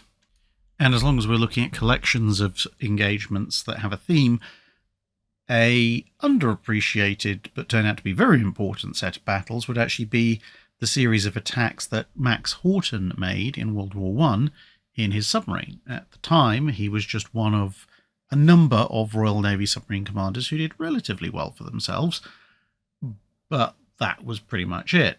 However, fast forward to World War II, and it turns out his experience as an aggressive, successful, and still alive submariner meant that he was perfectly placed to take over from Admiral Noble at Western Approaches Command and be kind of the linchpin that would turn things around for the Allied war effort in the Battle of the Atlantic, which was considerably more important than, blowing holes in the occasional Imperial German Navy ship in World War I, but was directly enabled by that. Because with the best will in the world, it in some ways does take a submariner to outthink and outfox other submariners. Of course, he had a huge amount of help on the sharp end from people like Captain Walker, and at the back end, back in Liverpool, from people like Watu. But his foundation as knowing how a submariner thinks and how they attack certainly helped in the Battle of the Atlantic in his leadership position. And then a slightly weird one, in that it was big but then was small, but potentially could have been very big, and therefore was of extreme importance, would be the English Armada. Because at the immediate time it was launched, yes, there was a huge amount made of that expedition and what it was supposed to do. Then it all went wrong, and it kind of dropped off the pages of most of it in written histories, at least in the English-speaking world, for quite a while, so deemed relatively trivial. But when you look at the unfolding of history over the next few hundred years, as sort of discussed when I did that video on the English Armada, there could have been quite a few widespread changes had that expedition actually succeeded rather than failed, i.e. basically, had anybody actually bothered to pay attention to poor old Francis Drake, if they'd gone and stamped out the bulk of the remaining surviving ships of the Spanish Armada and taken Drake's plan to seize Lisbon, maybe they wouldn't have been able to pry Portugal out from under the iron hand of Philip II. But with the majority of its combat fleet destroyed, except for whatever was on duty going to and forth to the Caribbean, and having to then diminish that to preserve its strength in European waters, plus the cost of having to rebuild that fleet, plus whatever costs would be incurred in an inevitable war in Portugal, that would have badly weakened Spain's strength quite a lot. Now, that has two rather broad and interesting implications, one of which, of course, is it potentially allows for a rise of English sea power a little bit earlier, but by kind of clearing the deck, potentially also allows for the rising of Dutch sea power considerably earlier. And who knows who's going to come out on top in that struggle if both sides have been able to dig in some further economic anchors and build up for a lot longer than they did with the historical Anglo-Dutch wars. So who knows what might have happened there, eh? Capitano Lorenzo asks, you stated in the Wednesday rum ration on USS Franklin that HMS Dreadnought took 15 months from keel to commission, whereas USS Franklin only took 14 months to do the same. Generally speaking, which took longer from keel to commission, a battleship or a fleet carrier? Also, does a carrier have to have its air wing present to achieve carrier commissioning? Generally speaking, the carriers were slightly faster to commission on a contemporary basis, but comparisons can be a little bit difficult because, of course, if you're comparing contemporary carriers to contemporary battleships, most of the time, at least in the time period the channel covers, the battleships are considerably larger vessels in terms of displacement, and objectively they are more complex vessels because, well, as you can see here with the launch of Indefatigable, when a carrier is launched and when a battleship is launched, both have their hull mostly complete, both have machinery pretty much in there, but with a carrier they've had to build all the compartmentalization for torpedo defense, accommodation, and then a big box on top for the hangar. And with a battleship they've had to do all of that, and obviously both ships have armor to some degree, but with the battleship they've also had to build in all the fancy main armament systems, the big magazines, hoists and barbettes and everything. And while obviously a carrier will have its own guns, that's comparable to the secondary battery of a battleship, which still has to be done, and often a battleship will have a heavier secondary battery anyway. But then once they're out in the water, a battleship then has to go and fit out and have its main armament installed, whereas obviously both sides will usually have both ships will have their secondary batteries installed, and a battleship also usually has to have the bulk of its superstructure, if not all of its superstructure, put on, which is a lot more substantial than the island of an aircraft carrier. And so on a like-for-like basis, you would expect the carrier to be faster, but then, of course, as I said, the battleships were also larger. So if you look at the 1930s, if you sort of cut off the ships that were definitively delayed by war because, people were bombing the shipyards and stuff, the British, for example, if you look at Ark Royal and the first two Illustriouses, take about 3 years, give or take, to go from keel laying to commissioning. And then the King George V's which would be King George V and Prince of Wales, the first two, you're talking about roughly 4 years. So it's taking them about a year longer. Admittedly, obviously, as I said, the battleship is a little bit larger, but it's also considerably more complex. With the US, it's a little bit more difficult because when you look at the Yorktown class, Yorktown and Enterprise are built very much in peacetime, and they take a little bit longer, whereas Hornet is built in that rather unique position the US has at the beginning of World War II of essentially being built under wartime conditions for the most part, but without, the bombing of shipyards and stuff that Europe had to experience. And so when you look at Hornet, she goes from keel to commission in around about 2 years, whereas her sister ships, Yorktown and Enterprise, are done in 3.5 to 4 years. Objectively, there's not really a huge difference, and they're all built in the same shipyard, but you can see the difference of wartime exigency. And likewise, you see that for the North Carolinas. North Carolina is laid down considerably before USS Washington by, you're talking the order of about 8 months, and yet she commissions only about a month after because more of Washington's build time is during wartime. So perhaps it's fair to look at the South Dakotas and the Essexes. And there's a lot more commonality. So South Dakota, Indiana, and Massachusetts all are built from keel to commission just shy of 3 years. And then Alabama kind of takes that and runs with it and is finished considerably quicker. Whereas the first batch of Essex is averaging around about 1.5 years keel to commission, which is probably the closest to a fair comparison as you can get because, of course, displacement-wise, the Essexes are considerably closer to the South Dakotas than almost any other contemporary carrier-to-battleship displacement comparison. And, of course, they're both built in about as close to perfect experimental conditions as you can find. There's no reason for the US Navy to be slowing down the construction of either the battleships or the carriers. They're trying to get them out as quickly as possible. And under those conditions, it's not quite twice as fast, but almost so, to build an Essex-class carrier as it is a South Dakota-class battleship. The interesting thing with Franklin versus Dreadnought, which is why I made that comparison, is that due to the advancement in ship design between those two ships being laid down, Franklin is actually 50% larger by displacement, and obviously considerably more by dimension, than Dreadnought, and yet she is still just a fraction faster than Dreadnought, which was a battleship being built, with all the stops pulled out. Nosdormu89 asks, in the Honor Harrington series, she commands a purpose-built Q-ship, or possibly ends up facing one? My question is, how would you design a purpose-built Q-ship, and how successful would purpose-built Q-ships be?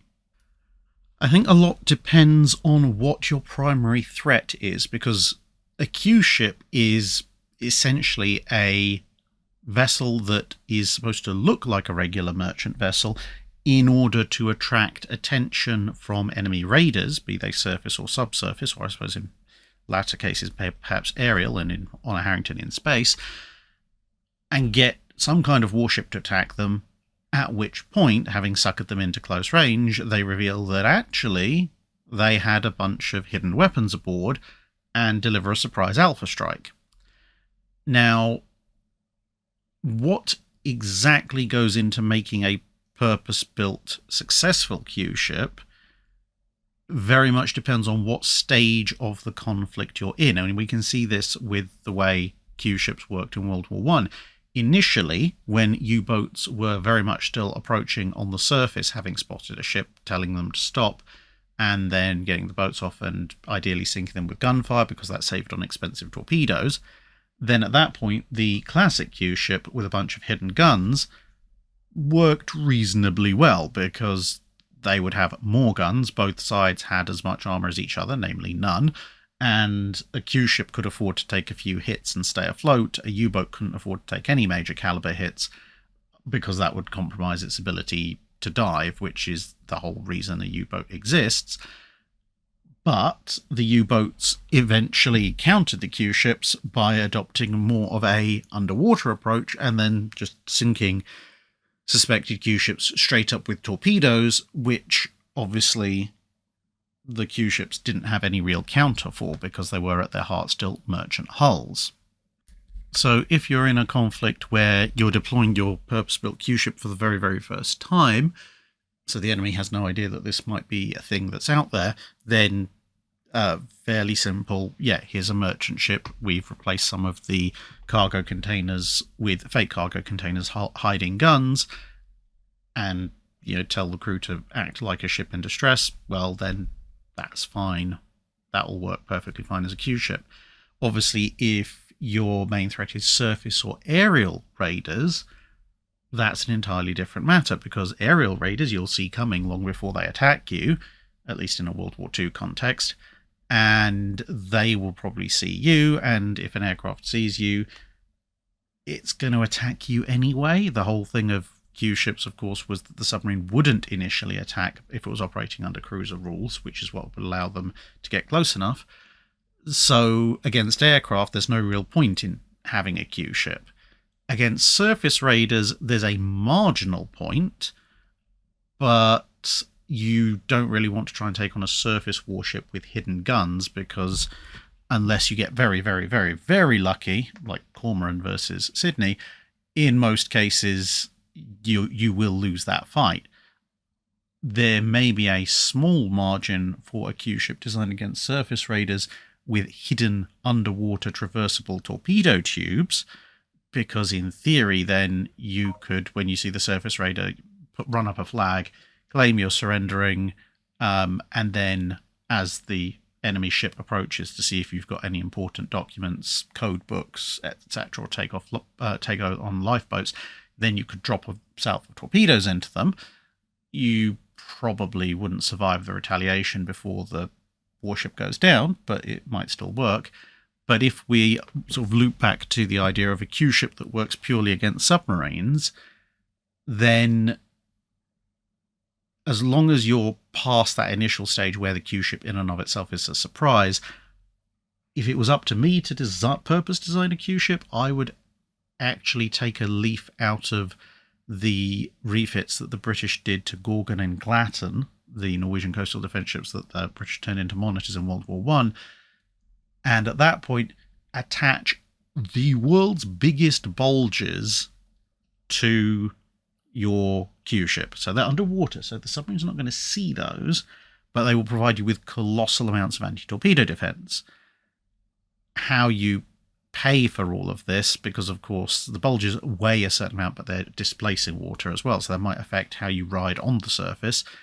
So if you're purpose building it, then build the hull otherwise to look like a regular merchant hull, perhaps using the Liberty ship hull as a basis, but also build it with maybe slightly thicker material. So maybe give it 1-inch STS plating. Let's say you're making it in the US, 1-inch STS plating all across. That makes you splinter proof and near miss proof, plus your massive bulges underneath. Give it a slightly uprated power plant, because you're going to have more drag thanks to the bulges. So because you want to keep it at a speed that makes you look like a regular cargo vessel. And then in the cargo holds themselves, I would divide them into 2 layers, and the lower layer you just fill with the lightest but most buoyant material you can possibly think of, something like maybe cork or balsa wood. Basically pack everything down below that isn't your fuel tanks or your machinery with relatively solid, relatively buoyant material, because that way, even if the torpedoes manage to break through your massive bulge defences, the amount of flooding that you'll get below the waterline is relatively minimal and doesn't really affect your flotation. And then above that, then obviously you have crew quarters and supplies and so forth, and then have a series of hidden guns. So yeah, have cargo containers stacked on deck, pretty much like the previous Q ships. so you can then man a fairly considerable battery, but potentially also have a rangefinder or two, like a proper one, and a fire control system, because the fire control system can be inside. Your rangefinders you will have to disguise, but that's not too difficult because, of course, you're not expected to be engaging at massively long range, so you don't need the colossal rangefinders you'd find on a battleship. What you could do, perhaps, would be to disguise the rangefinders, perhaps have a couple of cars, so maybe you want one rangefinder each side, have a couple of cars and build the rangefinders literally into the cars through them, with maybe the rangefinder lenses looking out of the furthest headlamps. And you would have to be a little bit careful, because if you think you're being observed by a submarine, if a submarine sees a pair of vehicles or 3 vehicles rotating to track its periscope, they're going to know something's up. So what you would rather do is have the rangefinders manned, but have lookouts, and the lookouts would keep an eye on the periscope, and then rather than traverse the rangefinders immediately, obviously you wait till the submarine is coming to the surface, and then you'd engage it, and maybe stick an underwater torpedo tube or two in for good measure. But largely you want deck guns. You're not going to be hunting actively subs with this, so you don't really need depth charges or hedgehogs or things like that. And then you wait for a submarine to attack you. And the idea is that hopefully they'll surface and try and finish you off with guns, but if they don't and they torpedo you, well, they might hit you with 1 or 2 torpedoes. Your defenses should be able to relatively easily absorb it. The submarine will probably conclude something's wrong with their torpedoes. Of course, you act like you've been struck and you slow down and so forth. And then when the U-boat surfaces to finish you off, either with torpedoes or guns, that's when you drop your disguise, use your rangefinders, and hit the U-boat really, really hard. Duke Master asks, which nation's ship designers benefited the most and which the least from the collapse of the treaty system? I imagine many designers were relieved of not having to shave the margins quite so tight, but others now knew their enemies were going to build well beyond their ability to counter. Ironically enough, I think the answer to that is the two sides of the Pacific campaign, the two major sides, that is Japan and the US.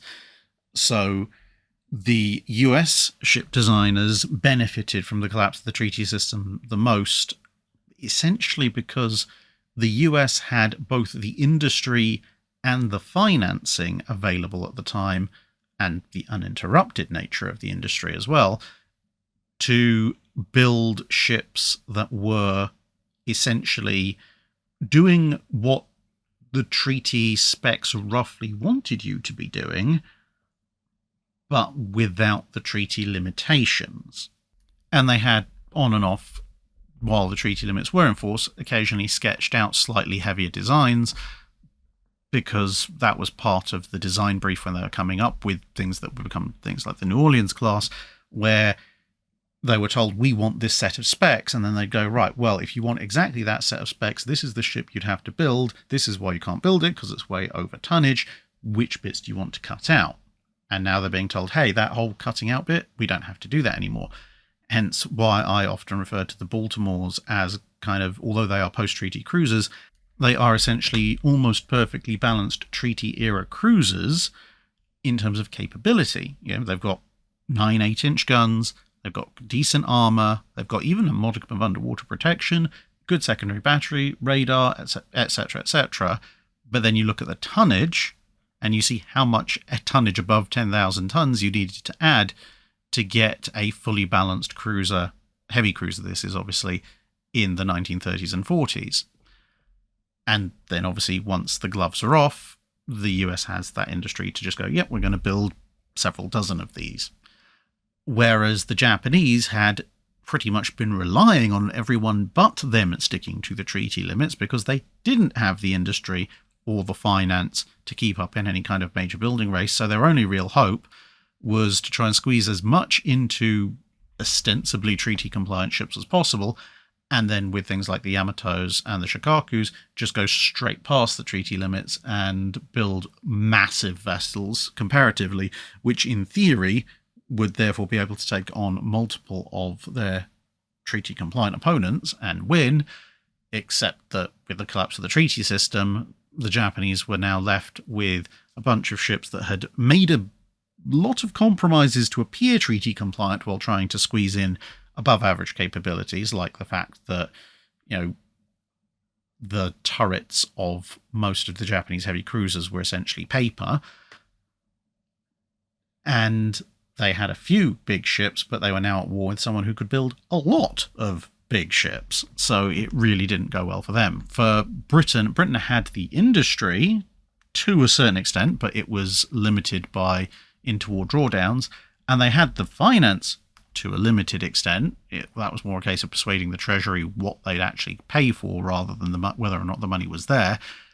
So the relaxation of the treaty allowed them theoretically to build post-treaty ships, but practically speaking, they were a bit caught up and involved in other affairs, whereas the Germans, the Italians, and the French never had the industry really to build anything substantial that would benefit from the treaty collapsing, and they certainly didn't have the finances or the oil supplies, so it was a little bit academic for them. They could build small numbers of treaty-breaking ships, but they pretty much hit their build limit already. John McCarthy asks, did the Japanese know about HMS Victorious, aka USS Robin, and if so, how did they react? As far as I'm aware, the Japanese never quite caught on to the presence of HMS Victorious as USS Robin in theatre.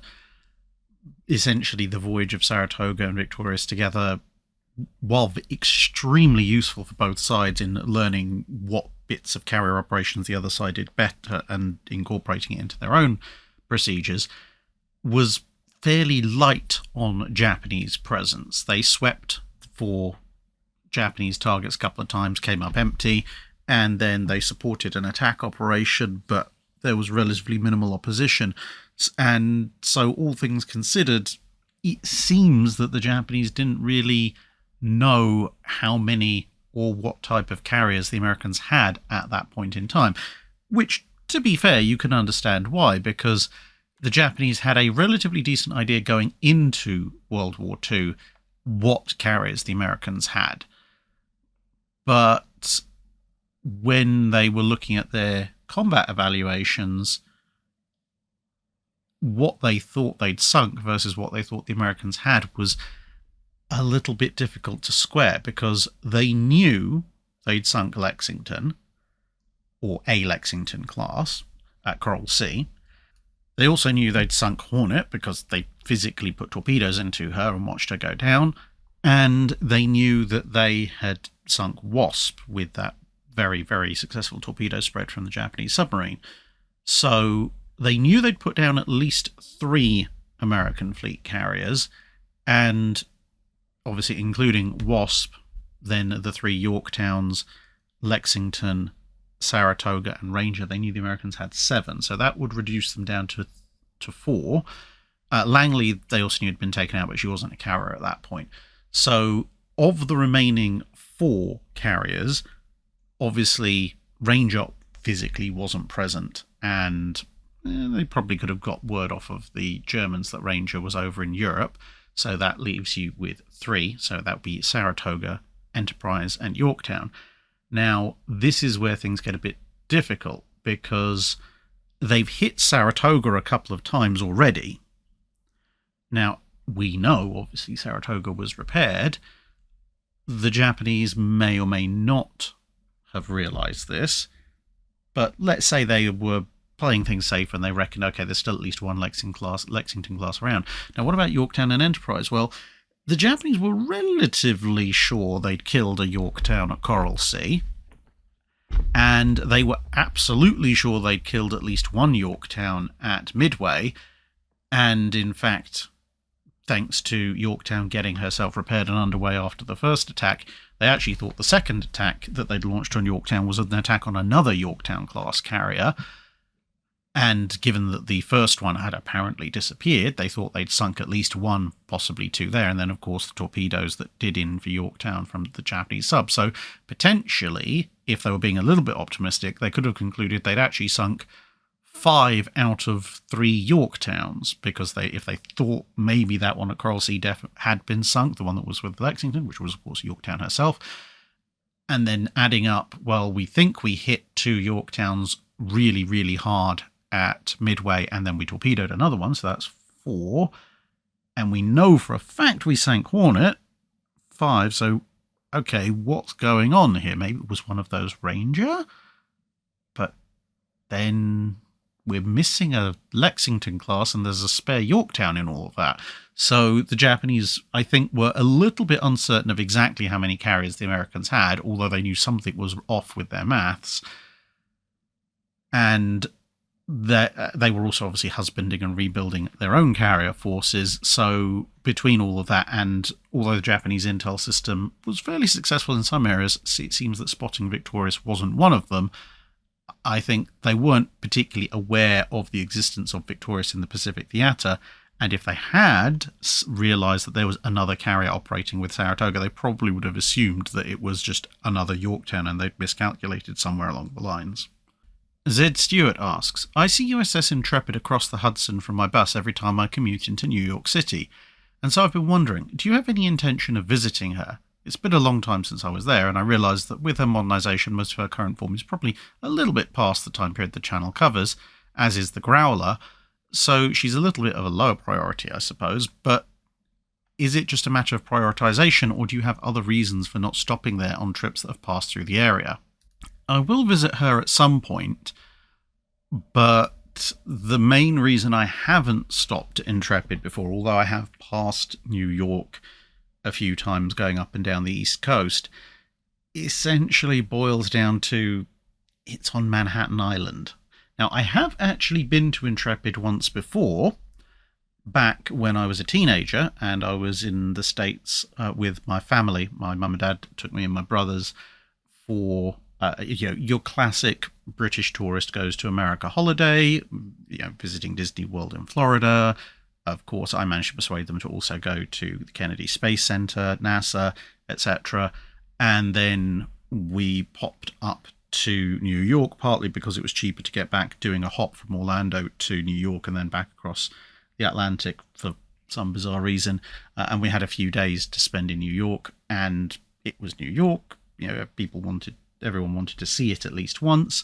I was a little bit put out because this was March 2001, which meant that there was a space shuttle launch about to happen, and if we'd actually stayed in Florida, then we could have seen it launch in person. Instead, we had to watch it on a dingy little TV screen in a Burger King somewhere about halfway up Manhattan Island. But there you go. So that's when I visited Intrepid during those days when we were in Manhattan. And I'll be perfectly honest, the impression that Manhattan made on my young teenage self was not great. It struck me as a big concrete death valley where you could only see the sun if you broke your neck trying to look vertically, and it was all very cold. Subsequently, in my adult life, when I've been visiting the States post-pandemic to visit the various museum ships, it came down to one, which ships actually responded to my email saying, can I come and visit and film on your ship? If they don't respond, I won't go. And at the time, the email that I sent off to Intrepid didn't get a response. So I was just like, okay, well, I guess I'll skip that then.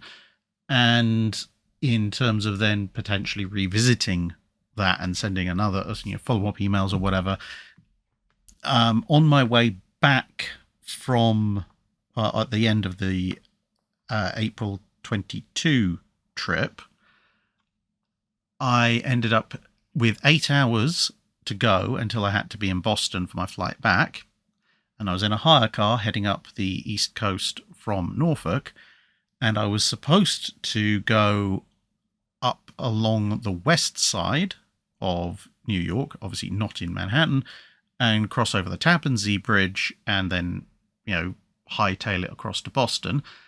And some absolute genius managed to have an accident either on or of the approaches to the Tappan Zee Bridge, which meant we suddenly got told by Google Maps that the quickest way was now to go through Manhattan and then across whichever bridge it is that's just north of the Brooklyn Bridge.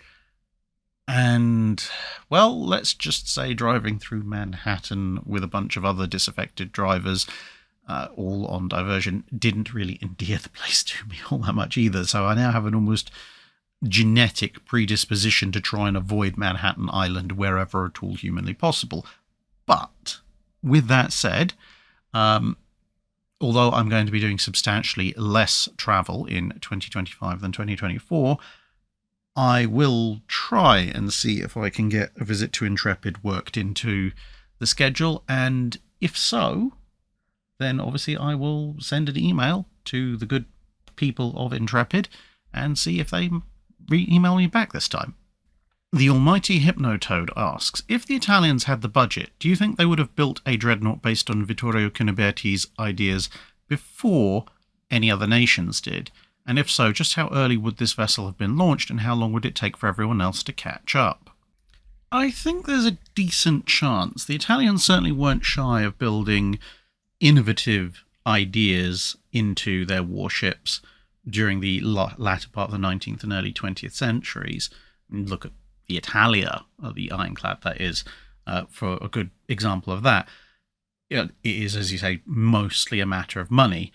There would also be the question, of course, of whether the Italians actually had a dockyard and slipway and infrastructure capable of actually building a ship so much larger than anything they'd had before. But, well, if they've got the budget, then they have the budget. The slightly more interesting thing, of course, would be taking the design and then turning it into a reality, because if you have a look at the picture, you can probably just about tell if you're looking at it on a big screen that Cuniberti's original idea was for a 17,000-ton ship with 12 12-inch guns and a 24-knot speed and 12 inches of armour. That is ambitious. Dreadnought, of course, a few years down the line, would use turbine-driven systems, and although it would have a similar broadside, thanks to a slightly better layout of the guns, it only carried 10 12-inch guns, which is obviously a weight saving. Its armour was not a monolithic 12-inch belt everywhere, and it certainly couldn't go at 24 knots, and she displaced at normal a bit over 1,000 tons more. So I think the Italians, if they'd taken Cuniberti's ideas, would have very quickly realised that if you're building such a ship in 1903, 1904, which is roughly, that would be the keel laying date, you're not going to come anywhere close to these specs on that displacement. You could potentially get 12-inch guns on Cuniberti's gun layout and 12-inch monolithic armour, but you're going to be talking the low 20s of thousands of tons to achieve that. And then if you really want 24-knot speed, well, I'd be most interested to see the vertical triple expansion engine power plant that could push something like that up to 24 knots. Look at how much space the machinery plant in ocean liners of the period that could hit that kind of speed takes up, and now realise you've got to shove all the armour and the guns through the water as well. Turbines might make it possible, but I have a feeling, given the way Italian ship design was going in the pre-dreadnought era and certainly around that time, that they might well be able to make something like Cuniberti's idea work. They like their speed, but if you look at the Regia Elenas, I have a feeling if they're going to go with all the guns and all the speed, the Italians wouldn't have too many problems sacrificing a fair degree of armour to make up for that, and potentially even going with single 12s fore and aft to allow you to narrow the bow and stern down a bit more for improved hydrodynamics for speed as well. Of course, the elephant in the room is how quickly could they build this? Because their first dreadnought, Dante Alighieri, took them a fraction under 4 years to complete, and the Regina Eleanor's, the last pre-dreadnoughts they built, took considerably longer. So even if they they read Cuniberti's article in 1903, do a really fast design process and maybe get the thing laid down in early 1904, it's probably not going to enter service until around late 1907, early 1908, which ironically enough means although it might have been laid down considerably before Dreadnought is probably still going to beat it into service by a considerable margin. Don't Look Down the Barrel of a Loaded Cannon asks, in Master and Commander at about 1 hour 43 minutes 25 seconds, some of the crew are pounding cannonballs with a hammer to make them fly straight and true. I understand anything cast is going to have some surface imperfections, such as lumps and perhaps parting lines. Was that a fairly common practice? And why would they wait until the last minute to do it? I understand you don't want to uncrate all the cannonballs and hammer each of them individually, but you'd think they could do a couple of volleys worth well beforehand. Also, about half a minute later, one of the lieutenants sights a cannon and clicks a lever on top, almost like he was cocking it. I know that's not what it is, but what is he doing? Is he exposing the firing hole, flipping up a sight? So in both cases, as with a lot of Master and Commander, it's a surprisingly accurate representation. In fact, one of the best representations of naval warfare generally, but especially obviously naval warfare at sea in the Age of Sail. So if you look at the cannonball cleanup sequence, what they're doing, they're not hammering out bits of cast metal. He specifically says clean them up.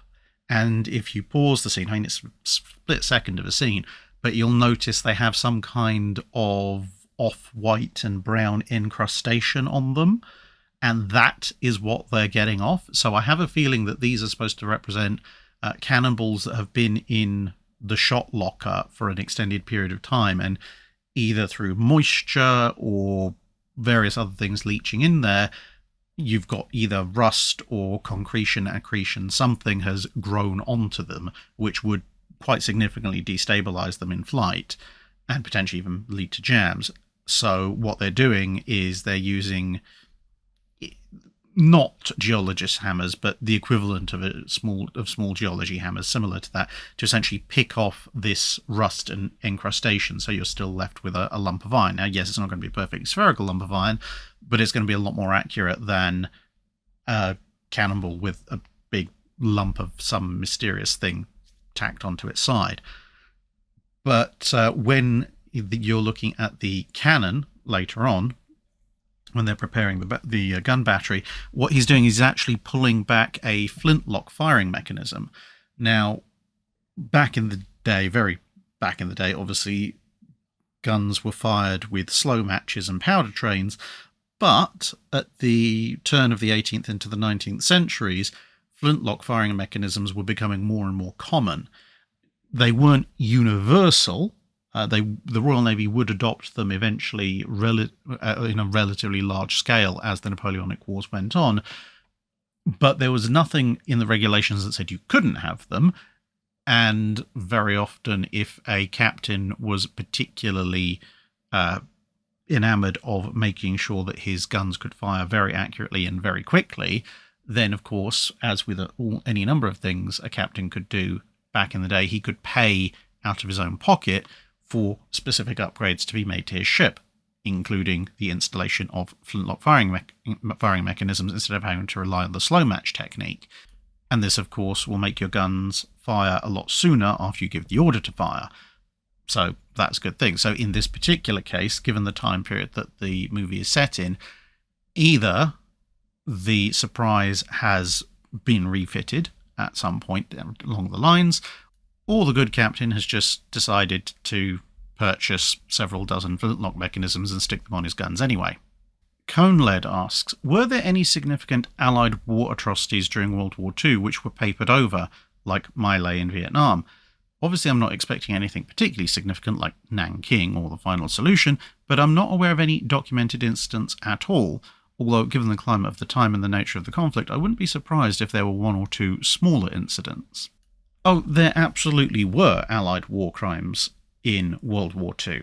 There are always going to be war crimes in pretty much any war where the two sides have any significant number of combatants and it lasts for any appreciable length of time, partly because that's just the way statistics work, and also partially because in a war when you are just conscripting people largely on the basis of fighting age and capability, rather than, peacetime volunteer armies where they might give you a slightly more thorough screening and assessment both before and during training.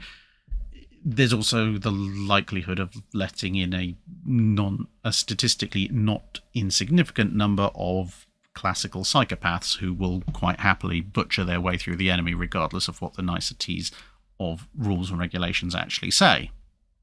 As far as the naval realm of things, because the land-based war and even the air war, I'm not a land or air-based historian, so I'm going to leave those alone with one notable exception, which I'll come to later on.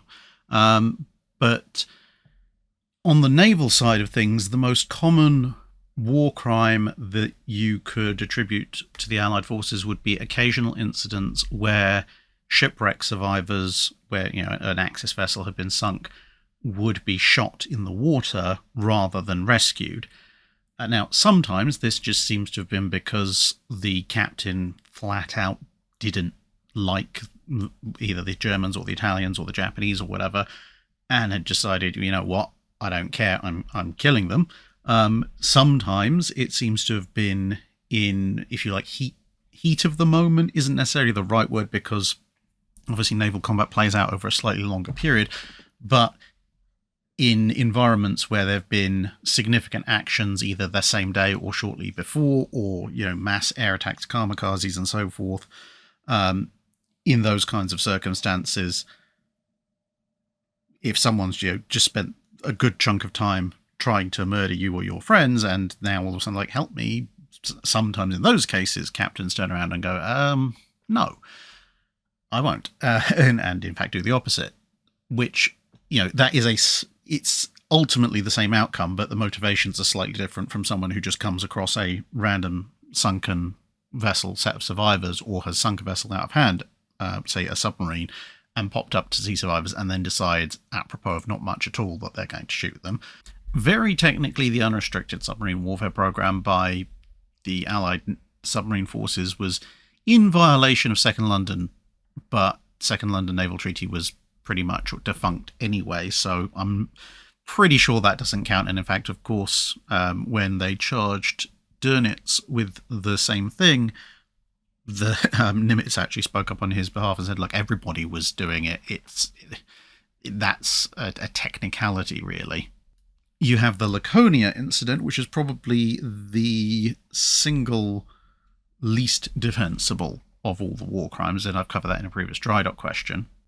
And then the one land-based example which I'm going to put forward, which some of you who have met me in person will have heard me talk about, but one that I know of through not actual personal experience, obviously I wasn't there, but through personal experience of having been related to me by someone who was there,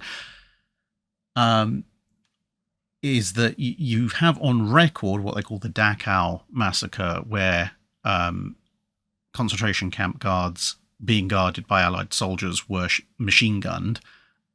But I know for a fact, because I absolutely trust the person who told me, and they were physically there, that in a number of other concentration camps where the official record says that the concentration camp guards largely magically heard that the Allied forces were approaching and vanished off into the night before Allied troops arrived, in reality, in a number of camps, and especially the one that this particular person was at, the Allied troops arrived to find the majority, if not all, of the concentration camp guards and other staff were still present at the camps.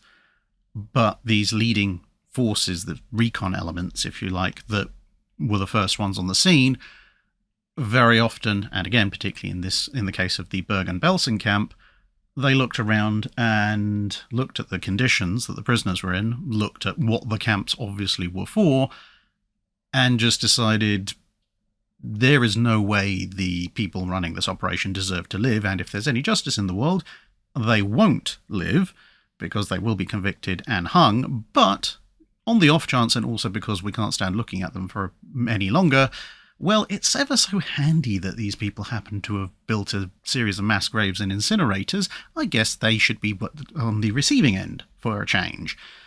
And between bullets and bayonets and so forth, a good chunk of the concentration camp guards were subject to precisely the same treatment that they'd been subjecting the inmates too. Well, that's how best I can describe it without getting the whole thing demonetized by YouTube. But honestly, yes, technically speaking, by the rules of war, that is a war crime. People have surrendered to you. You're not supposed to arbitrarily massacre a whole bunch of them out of hand. On the other hand, they're the bunch of sadistic murderers that ran the concentration camps. Honestly, I cannot find it in myself to feel one iota of sympathy for them, or a single ounce of condemnation for the people who did it.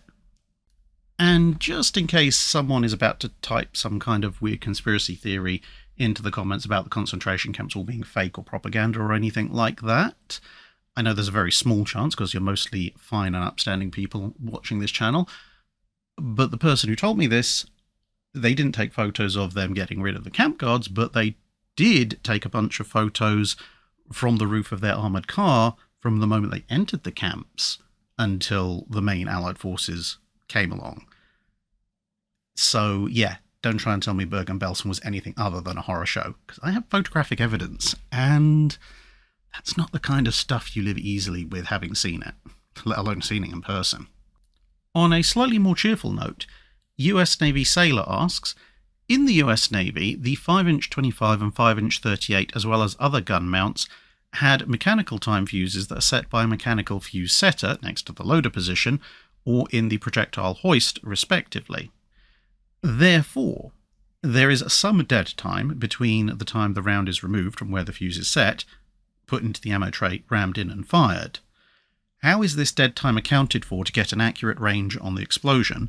And were there at some point timed trials conducted to get an average loading time for each type of gun mount, or was some other method? So yes, the dead time was accounted for, because in pre-war trials, they would obviously measure the time on average as a crew went through its loading procedure between retrieving the shell from the area where its mechanical time fuse had been set and loading it into the gun and the gun then firing. Now, obviously, you'd have to average this out because a fresh crew loading guns that were firing pretty much on the level, say if you're engaging torpedo bombers, versus a tired crew who are having to fend off their 10th dive bomber attack of the day with the gun cranked all the way up, there is going to be a little bit of a leeway there. So you'd have to take an average value and say, okay, approximately this is the delay between the shell being removed from the fuse setter and it being sent on its merry way. Now, once you know that figure, you can factor that into your fire control systems, because of course the fire control system, whether they be gun, the guns of the surface battery firing at ships, torpedoes in submarine firing at a target on the surface, or the anti-aircraft battery and its gun director firing at a moving target in the air, you are solving the equation of where the target is and where you are and what your two relative courses and speeds are, but you also need to be able to introduce a time component to that, because when you fire the shell, if you're, say, engaging a battleship in a surface-to-surface action, you're not firing at where the ship is at the moment, you're firing at where the ship will be, and that offset has to be calculated.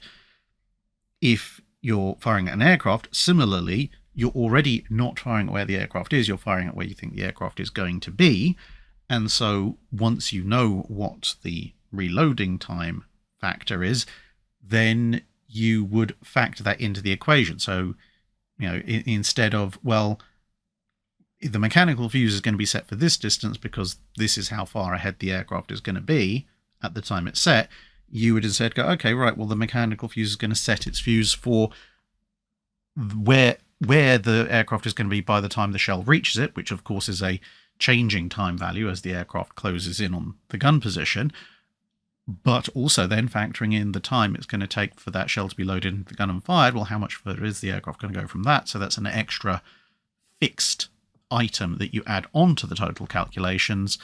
And as long as that's all factored in, then in theory, the shell should arrive roughly in the vicinity of the aircraft and explode. Now, obviously, because it's only an average figure, and there's only so much quality of data you can put in the first place, that's why you get these big bursts of flak all around enemy aircraft formations, rather than the shell arriving perfectly 3 feet away from every aircraft and then detonating.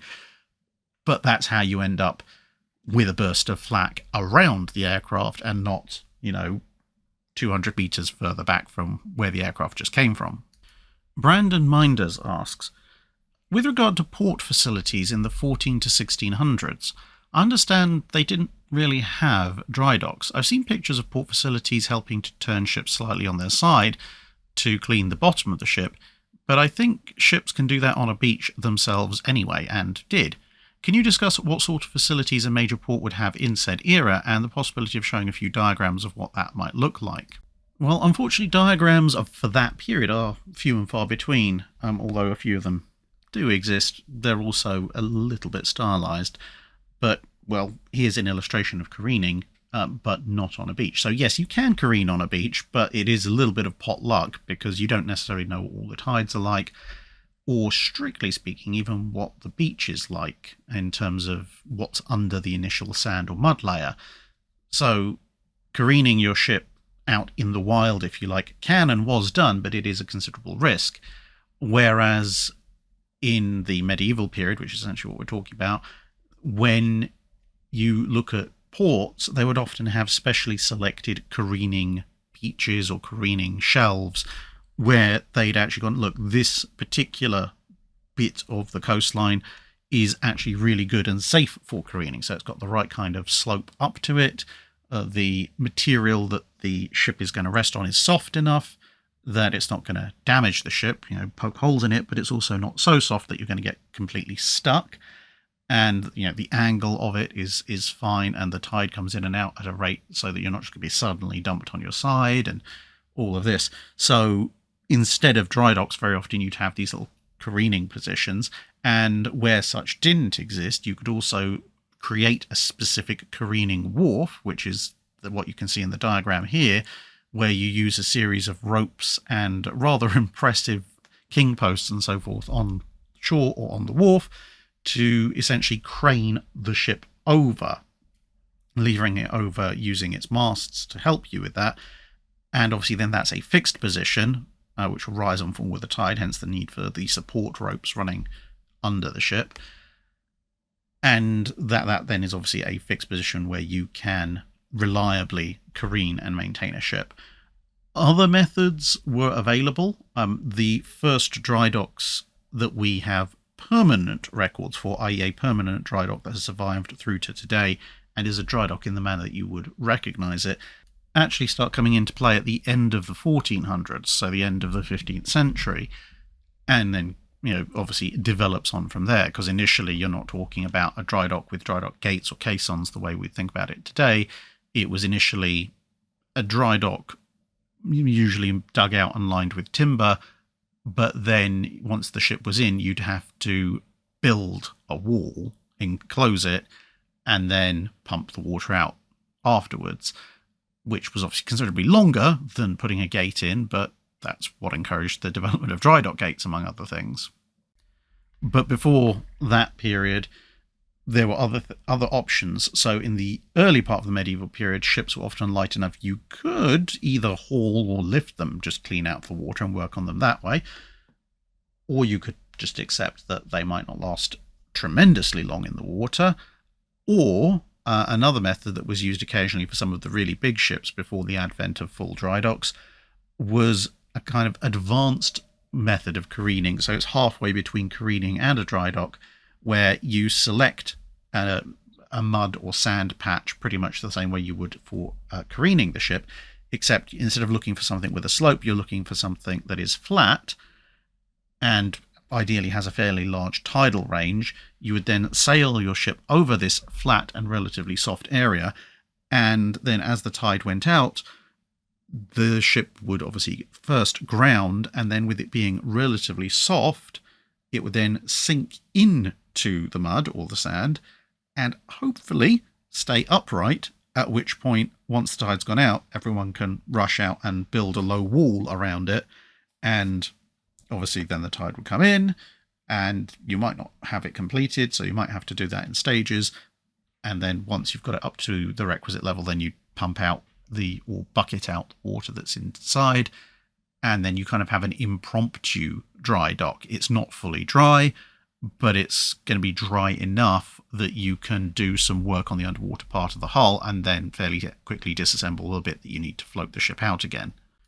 Scott Jennings asks, in your opinion, during the period that the channel covers, what individual had the greatest and or longest lasting positive influence on their country's navy as a direct result of their poor judgment or incompetence, i.e. revealing a doctrinal hole that needed patching, or just screwing everything up so badly that they serve it as an example for generations to come of what not to do?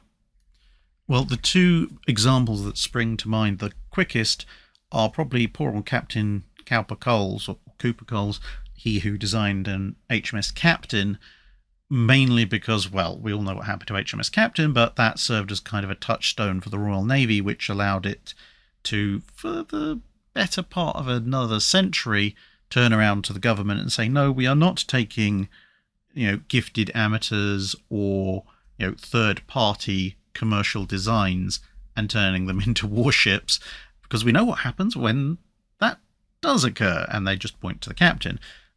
And so for that period, basically until past when the channel covers, you had to have full qualified Royal Navy ship architects look over each and every design and accept it, and if they didn't accept it, it wasn't going to get built. So who knows how many lives that saved, even though obviously a good chunk of captain's crew paid for that. The other one is what you can see here, the execution of Admiral Byng. Now, this is a slightly odd one. Again, the shooting of Admiral Byng is probably something I need to do a video on at some point.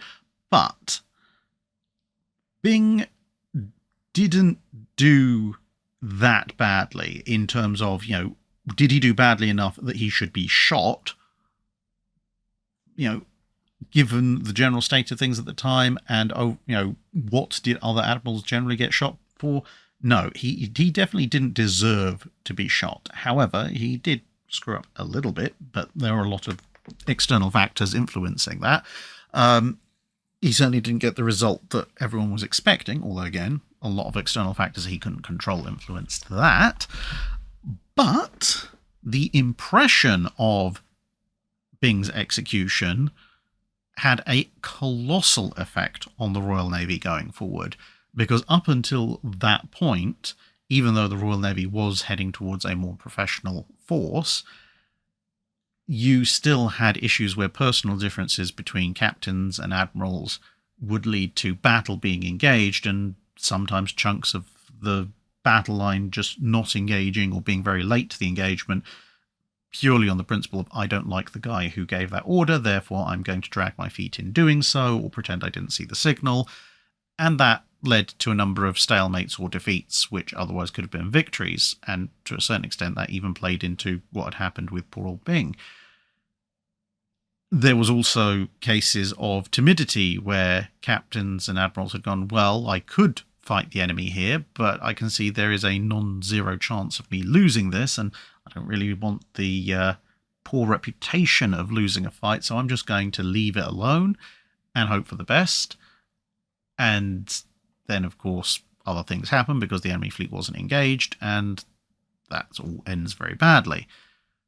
After Byng was shot, and for pretty much centuries thereafter, the message was very definitely drilled down into all captains and admirals in the Royal Navy that it's not so much about what you personally think the risk happens to be.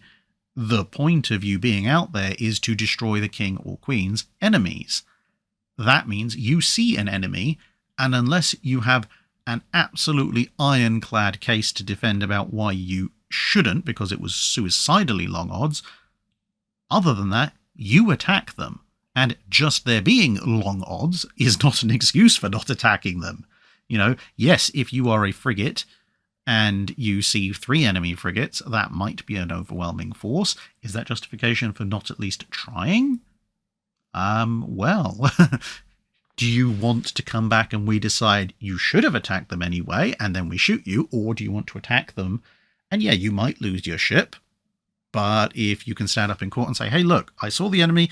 I saw a at least believable double-digit percentage chance where I might win this engagement, and so I took it. It didn't work out. Sucks to be me. Sorry about that.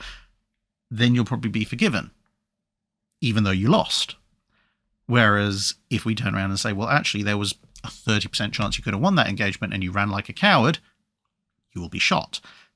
Magically, Royal Navy overnight basically turned into a pack of ravening attack dogs who would go after pretty much everything flying a foreign sail, unless even for them it was considerably, suicidal odds. And sometimes that didn't even deter them at that point, looking at you, Admiral Cochrane. And that had an absolutely massive effect on the Royal Navy's effectiveness. And of course, over time, even though the original inspiration might have been not necessarily forgotten, but certainly drifted to the back of memory, it left the Royal Navy with just a reputation of essentially cultural inertia of, we see the enemy, we attack the enemy. We might die in the process, but the enemy's certainly going to know we were there, which for the most part then has pretty much informed the Royal Navy's actions ever since.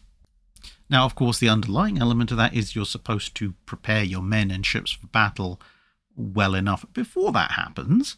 So occasionally you get people who really get the attack at all costs part of the memo and not necessarily the make sure your ships are in full fighting condition part, BT. And occasionally you'll get the opposite end of, yes, this might seem like an absolutely ludicrous action, but who cares? We're going for it anyway.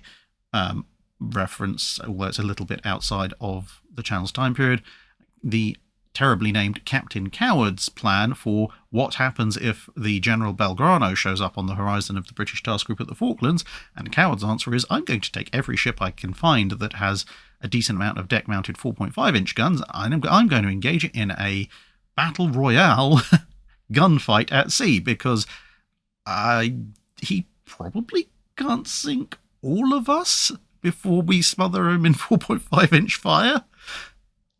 It would have been an entertaining battle at the very least. Grummancat asks, can you please tell me about holy stoning? How often does it have to be done, and what percentage of the crew is required to perform it? It sounds to me like a very tedious form of punishment. When did the practice begin, and is anything added to the wood to protect it? Holy stoning is effectively a form of sanding down the deck, only with stones instead of sandpaper. Occasionally they would actually use sand to increase the abrasive qualities of the stone blocks that they were using. But no, you generally wouldn't add anything to the wooden deck because, well, you would holy stone the deck relatively frequently, and so anything you put down would be removed fairly quickly. Now, as for the frequency, purpose, and number of crew required for holy stoning, how often you absolutely need to do it for the sake of the ship, as opposed to just as a form of work to keep everybody busy, that varies a lot depending on where you are, because with the holy stoning, as you can see from this example, you have to wet the deck and then scrub it. Now, this has two primary functions. Ironically enough, you're trying to keep the deck damp, but not too damp. Because if the deck is allowed to dry out too much, then you will then obviously the wood as it dries will start to shrink. It will then potentially leak, and potentially, depending on the thickness of the planking, even curl, make splinters far more likely, etc. So one element of holy stoning with the salt water, it keeps the deck just that little bit damp to stop that happening, keeps the board swollen, and therefore actually, despite the fact you're talking about damp wood, it actually keeps the interior of the ship drier by maintaining a good seal. Conversely, you also don't want the timber to get too damp, because if it gets too damp, then you can get mildew and mold and all sorts of stuff growing on the wood and forming a kind of slime layer, as anybody who's been on a wooden deck that hasn't been cleaned over winter can attest to, especially after the first rains of spring. It's about as slippery as you can get without putting, actual legitimate surfactants down. So if you're in damp conditions or where the deck is getting regularly wetted, then what you want with the holy stoning then is to actually remove that upper layer of, damp wood and grime and grease and potential biological growth, and the salt water helps obviously wash all that away. So you're trying to keep the deck in a nice equilibrium. Obviously, if you're in environments where either significant drying out or significant mildewing and so forth is happening regularly, you have to holy stone a lot more often than if you're in a nice temperate environment where neither is likely to happen all that often. And then how many crew or what percentage of the crew you're going to use depends on, well, how much work needs to be done, how bad a condition is the deck in, and how quickly do you want the job finished. Because, a dozen men might make a job of it over the course of an afternoon on a wooden age of sail vessel.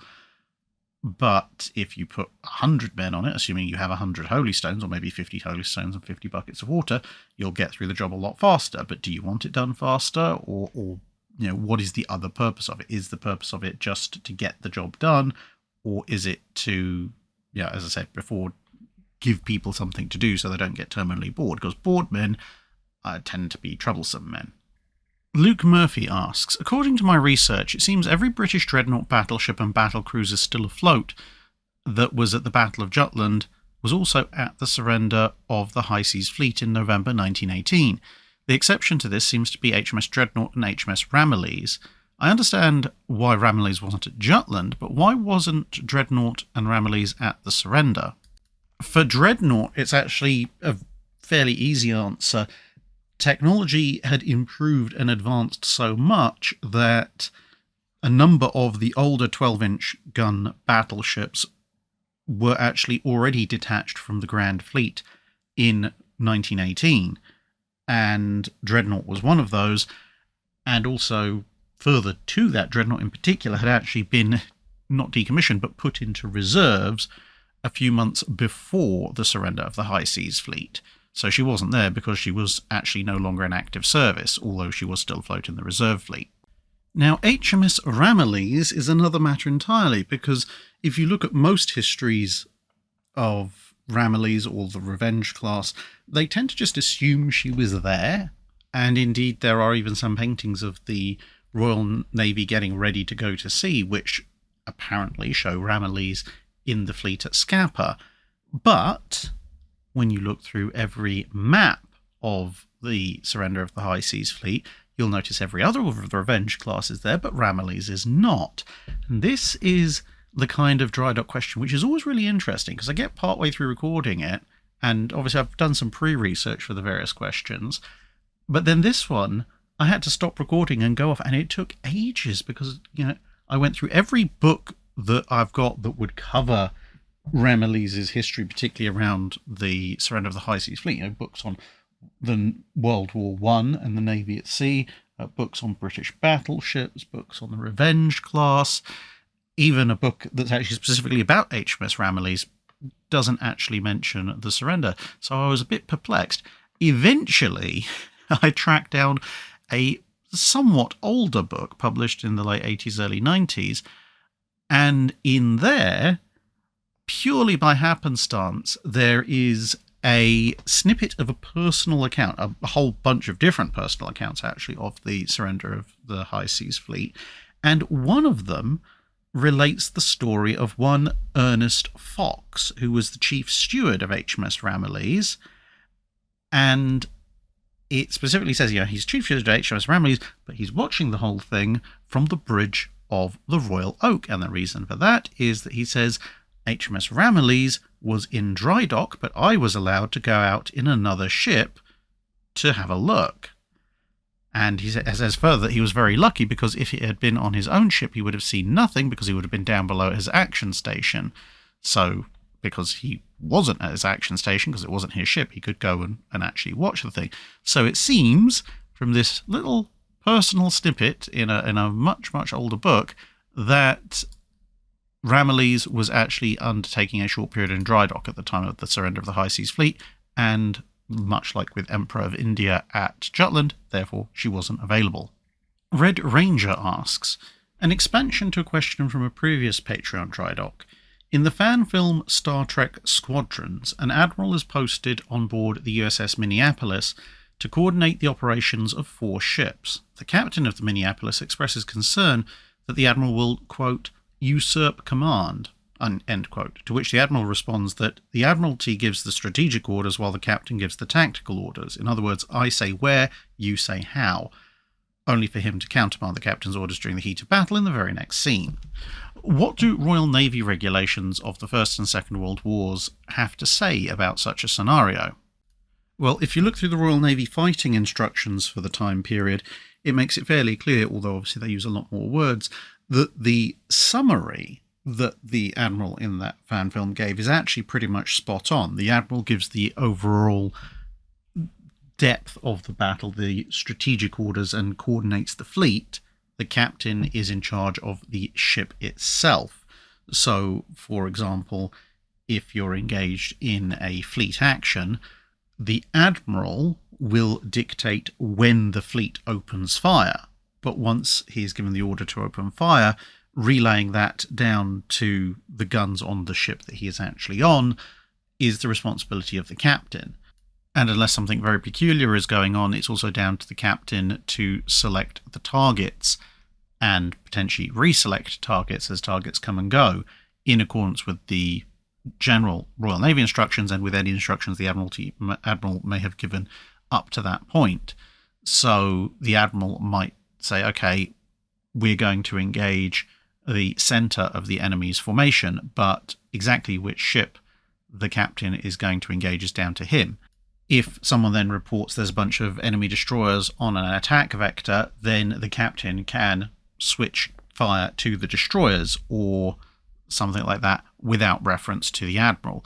It's a little bit of a stickier situation if the destroyers, let's say, have launched torpedoes and the ship needs to take evasive action, because strictly speaking, taking evasive action to protect the ship is the decision of the captain.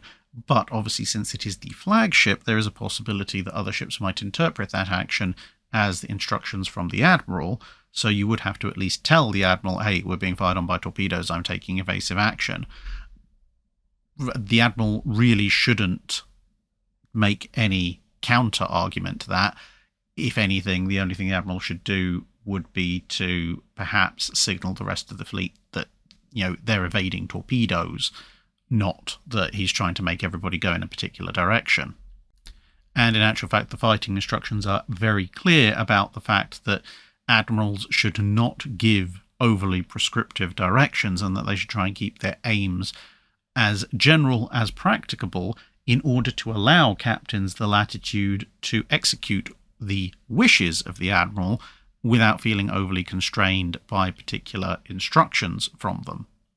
And this is also why you have an admiral's bridge on flagships, because to avoid the kind of mutual interference, it was held actually better put the admiral on his own bridge, where he doesn't have access to things like the engine telegraph and so forth, but does have access to bigger chart tables, so he can get on with running the fleet nice and efficiently, away from the bridge where the captain is doing his job nice and efficiently. In practice, that doesn't necessarily always work out, and often you will find the admiral up with the captain, because coordination between what the fleet is doing and what the particular ship is doing is often necessary, but it varies depending on circumstance. BFW asks, why were twin gun turrets the standard for so long on battleships?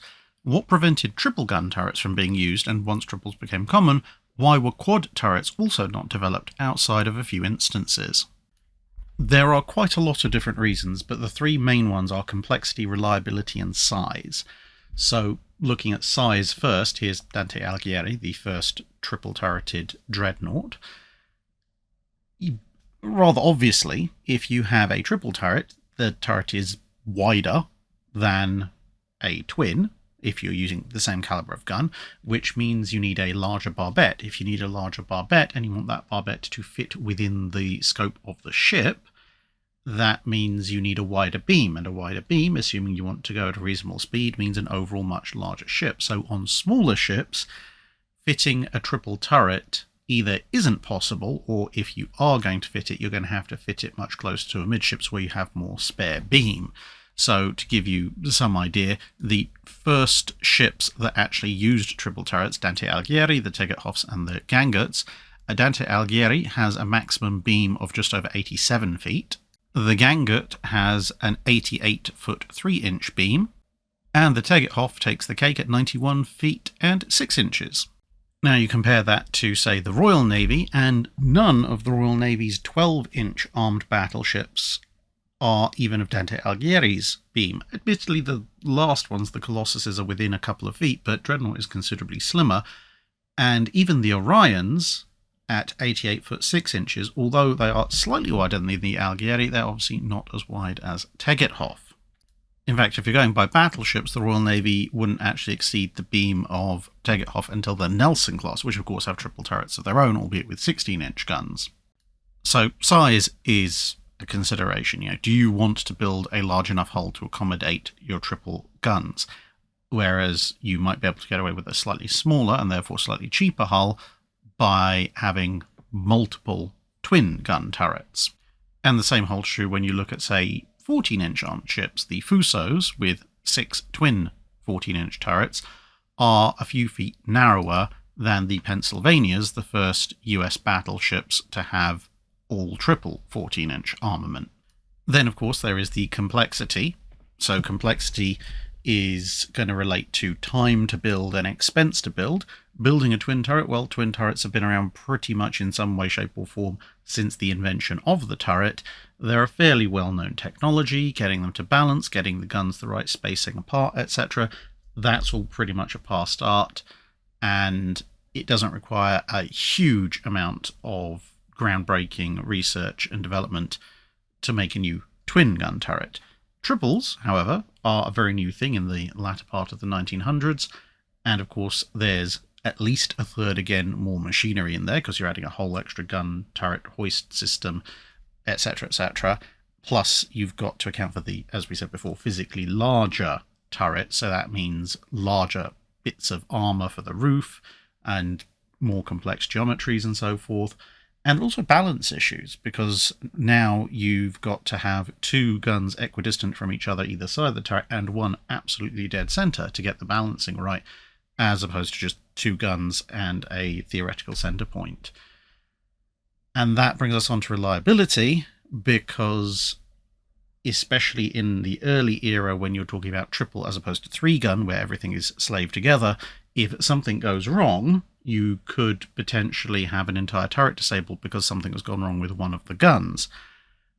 And this brings you over to probability and statistics, and that's something that a lot of people tend not to be so good at. So, for example, if you look at the chance of failure, so let's say you have a 97% chance that everything will work fine on any given salvo. So you have a 3% chance that per gun that something will go wrong. Now, a lot of people look at that and go, oh, well, therefore there's a 3% chance of the turret being out of action because something's gone wrong. No, that's not how it works. In statistics, you have to multiply the chance of the outcome you want however many times you're trying to get that outcome. In this case, they're all the same, so you can multiply the same numbers. So you're not multiplying the chance of failure, 3%, because if you did that, which would be 0.03 times 0.03 times 0.03, what you've just calculated is the statistical odds of every single gun failing at the same time. What instead you want is the odds of all 3 guns in working order at the same time. So 0.97 by 0.97 by 0.97. Now, assuming you're using the same guns, so a good example would be the US using 14-inch guns on Texas and New York, and then on the Nevada, actually in twin and triples in the same ship, and then obviously on the Pennsylvanias, all triples. So let's say it's the same gun, so they all have the same, let's say, arbitrary 97% success rate of being in operation.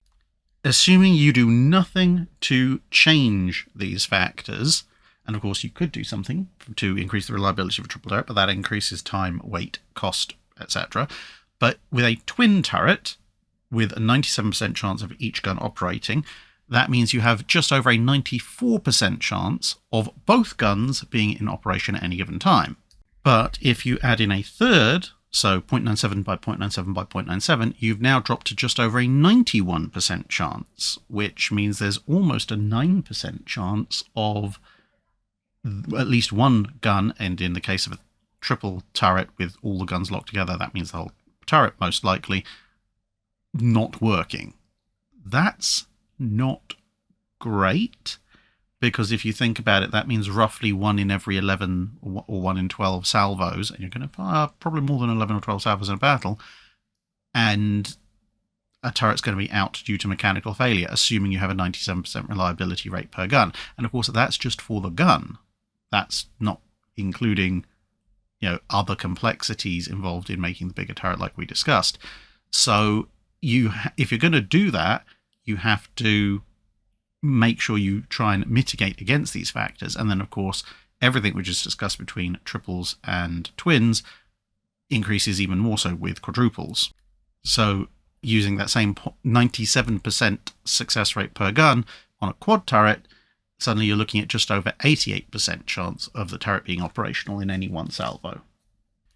PH5817 asks, Admirals Lee and McCain, as well as Captain Walker, died most probably of the consequence of prolonged stress during World War II. Are there estimations of how many personnel throughout both World Wars died not of disease, enemy action, or sea catastrophe, but out of exhaustion and stress? I'm not aware of any studies into that myself. I can think of how you would do it, though. You'd have to get access to the personnel records for those two navies in... I don't think you'd want the exact lead-up, because you have people working themselves literally to death in the immediate run-up, especially to World War II, people like Admiral Henderson or Admiral Backhouse. But perhaps if you looked 3 or 4 years before, so for the World War I period, you'd maybe want to look at the 1906 to 1910 period. Now, granted, that's the start of the Dreadnought race, but that's nowhere near as stressful as when it's looking like war clouds are gathering. And for World War II, 39 to 45, maybe you'd want to look at 30 to 36. So the London Naval Treaty era before everything collapses, or just as it starts to collapse.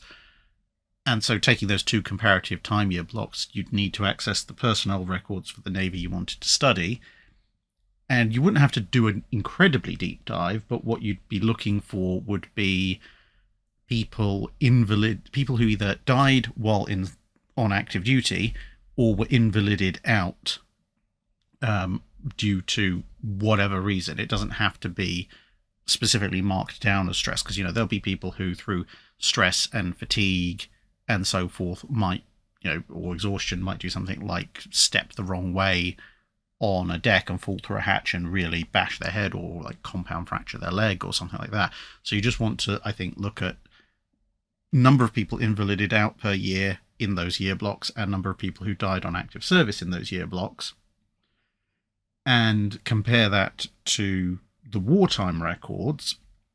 And then from the wartime records, you would probably have to then exclude killed in action for obvious reasons and wounded in action. So the specific action related stuff, like hood exploding and so forth.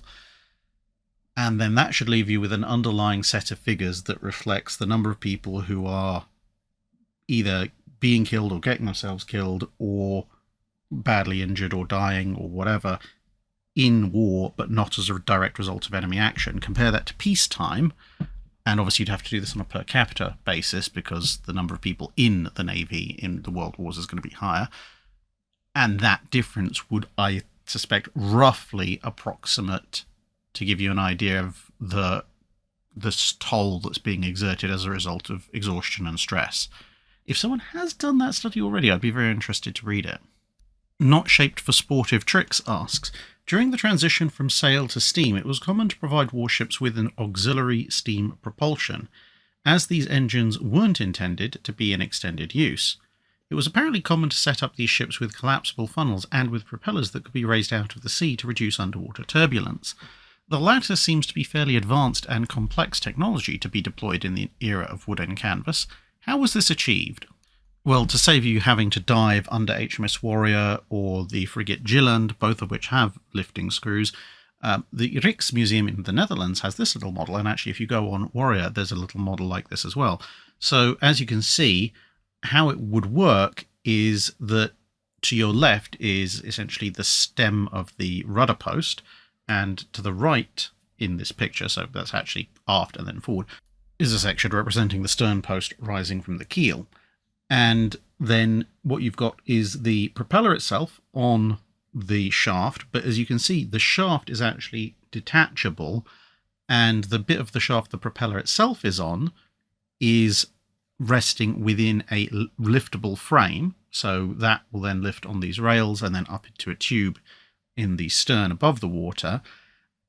Exactly how you engage and disengage the propeller is varying depending on what model you've got installed. You can do it a bit like this, where the propeller is slotted in, and then as it comes up and aligns with the lifting cradle, then you can pull it up and out. And obviously as it rotates, it can't drop out, because anywhere else it wouldn't be in alignment with the cradle. So there's that. But also, if you look at, say, Warrior's model and so forth, there will also be movable, detachable lugs to help lock it further in place. Now, in theory, it did work, but in practice, especially with the extra weight of all the lifting gear and so forth, and the fact that most ships at the time used two-bladed propellers, it was actually found that just putting the propeller in this kind of 12 o'clock, 6 o'clock position had almost as much benefit as lifting it out entirely. And if you just had a propeller that you could lock in that vertical position and obviated all of the lifting machinery and didn't include it, then overall the ship was actually a slightly better and more efficient sailer, because the loss of weight due to the loss of the lifting gear actually improved the ship more than the slight loss of efficiency from having the propeller physically in the water. Volunteer per order O'Sullivan asks, how did Second World War LCGs compare to the First World War monitors? Ah yes, potentially the least subtle of all ships when it comes to designation. The landing craft gun, as you can see there, with a couple of big 4.7-inch guns stuck on it, plus some anti-aircraft weaponry. But the answer is it depends greatly on what kind of monitor you're comparing it to. So, approximate stats, for those of you who are interested, an LCG, basically a big landing craft that's been converted to carry a bunch of guns and ammunition rather than people, is capable of moving around about 10 knots, going 2,500 to 3,000 miles, and has, well, splinter-proof plating. That's about it, protection-wise. Also, very shallow draft, maximum draft about 6 feet aft, and considerably less forward. The only caveat to that, of course, apart from the lack of armour, apart from splinter-proofing, is that, well, your only torpedo defence is to hope your draft is shallow enough the torpedo runs underneath you. Now, if you compare that to some of the smaller monitors that were in use in World War I, like, say, the M29 class, of which M33 can still be seen in Portsmouth, they're actually broadly similar. The LCGs are 500 tons, the M29s are 580 tons.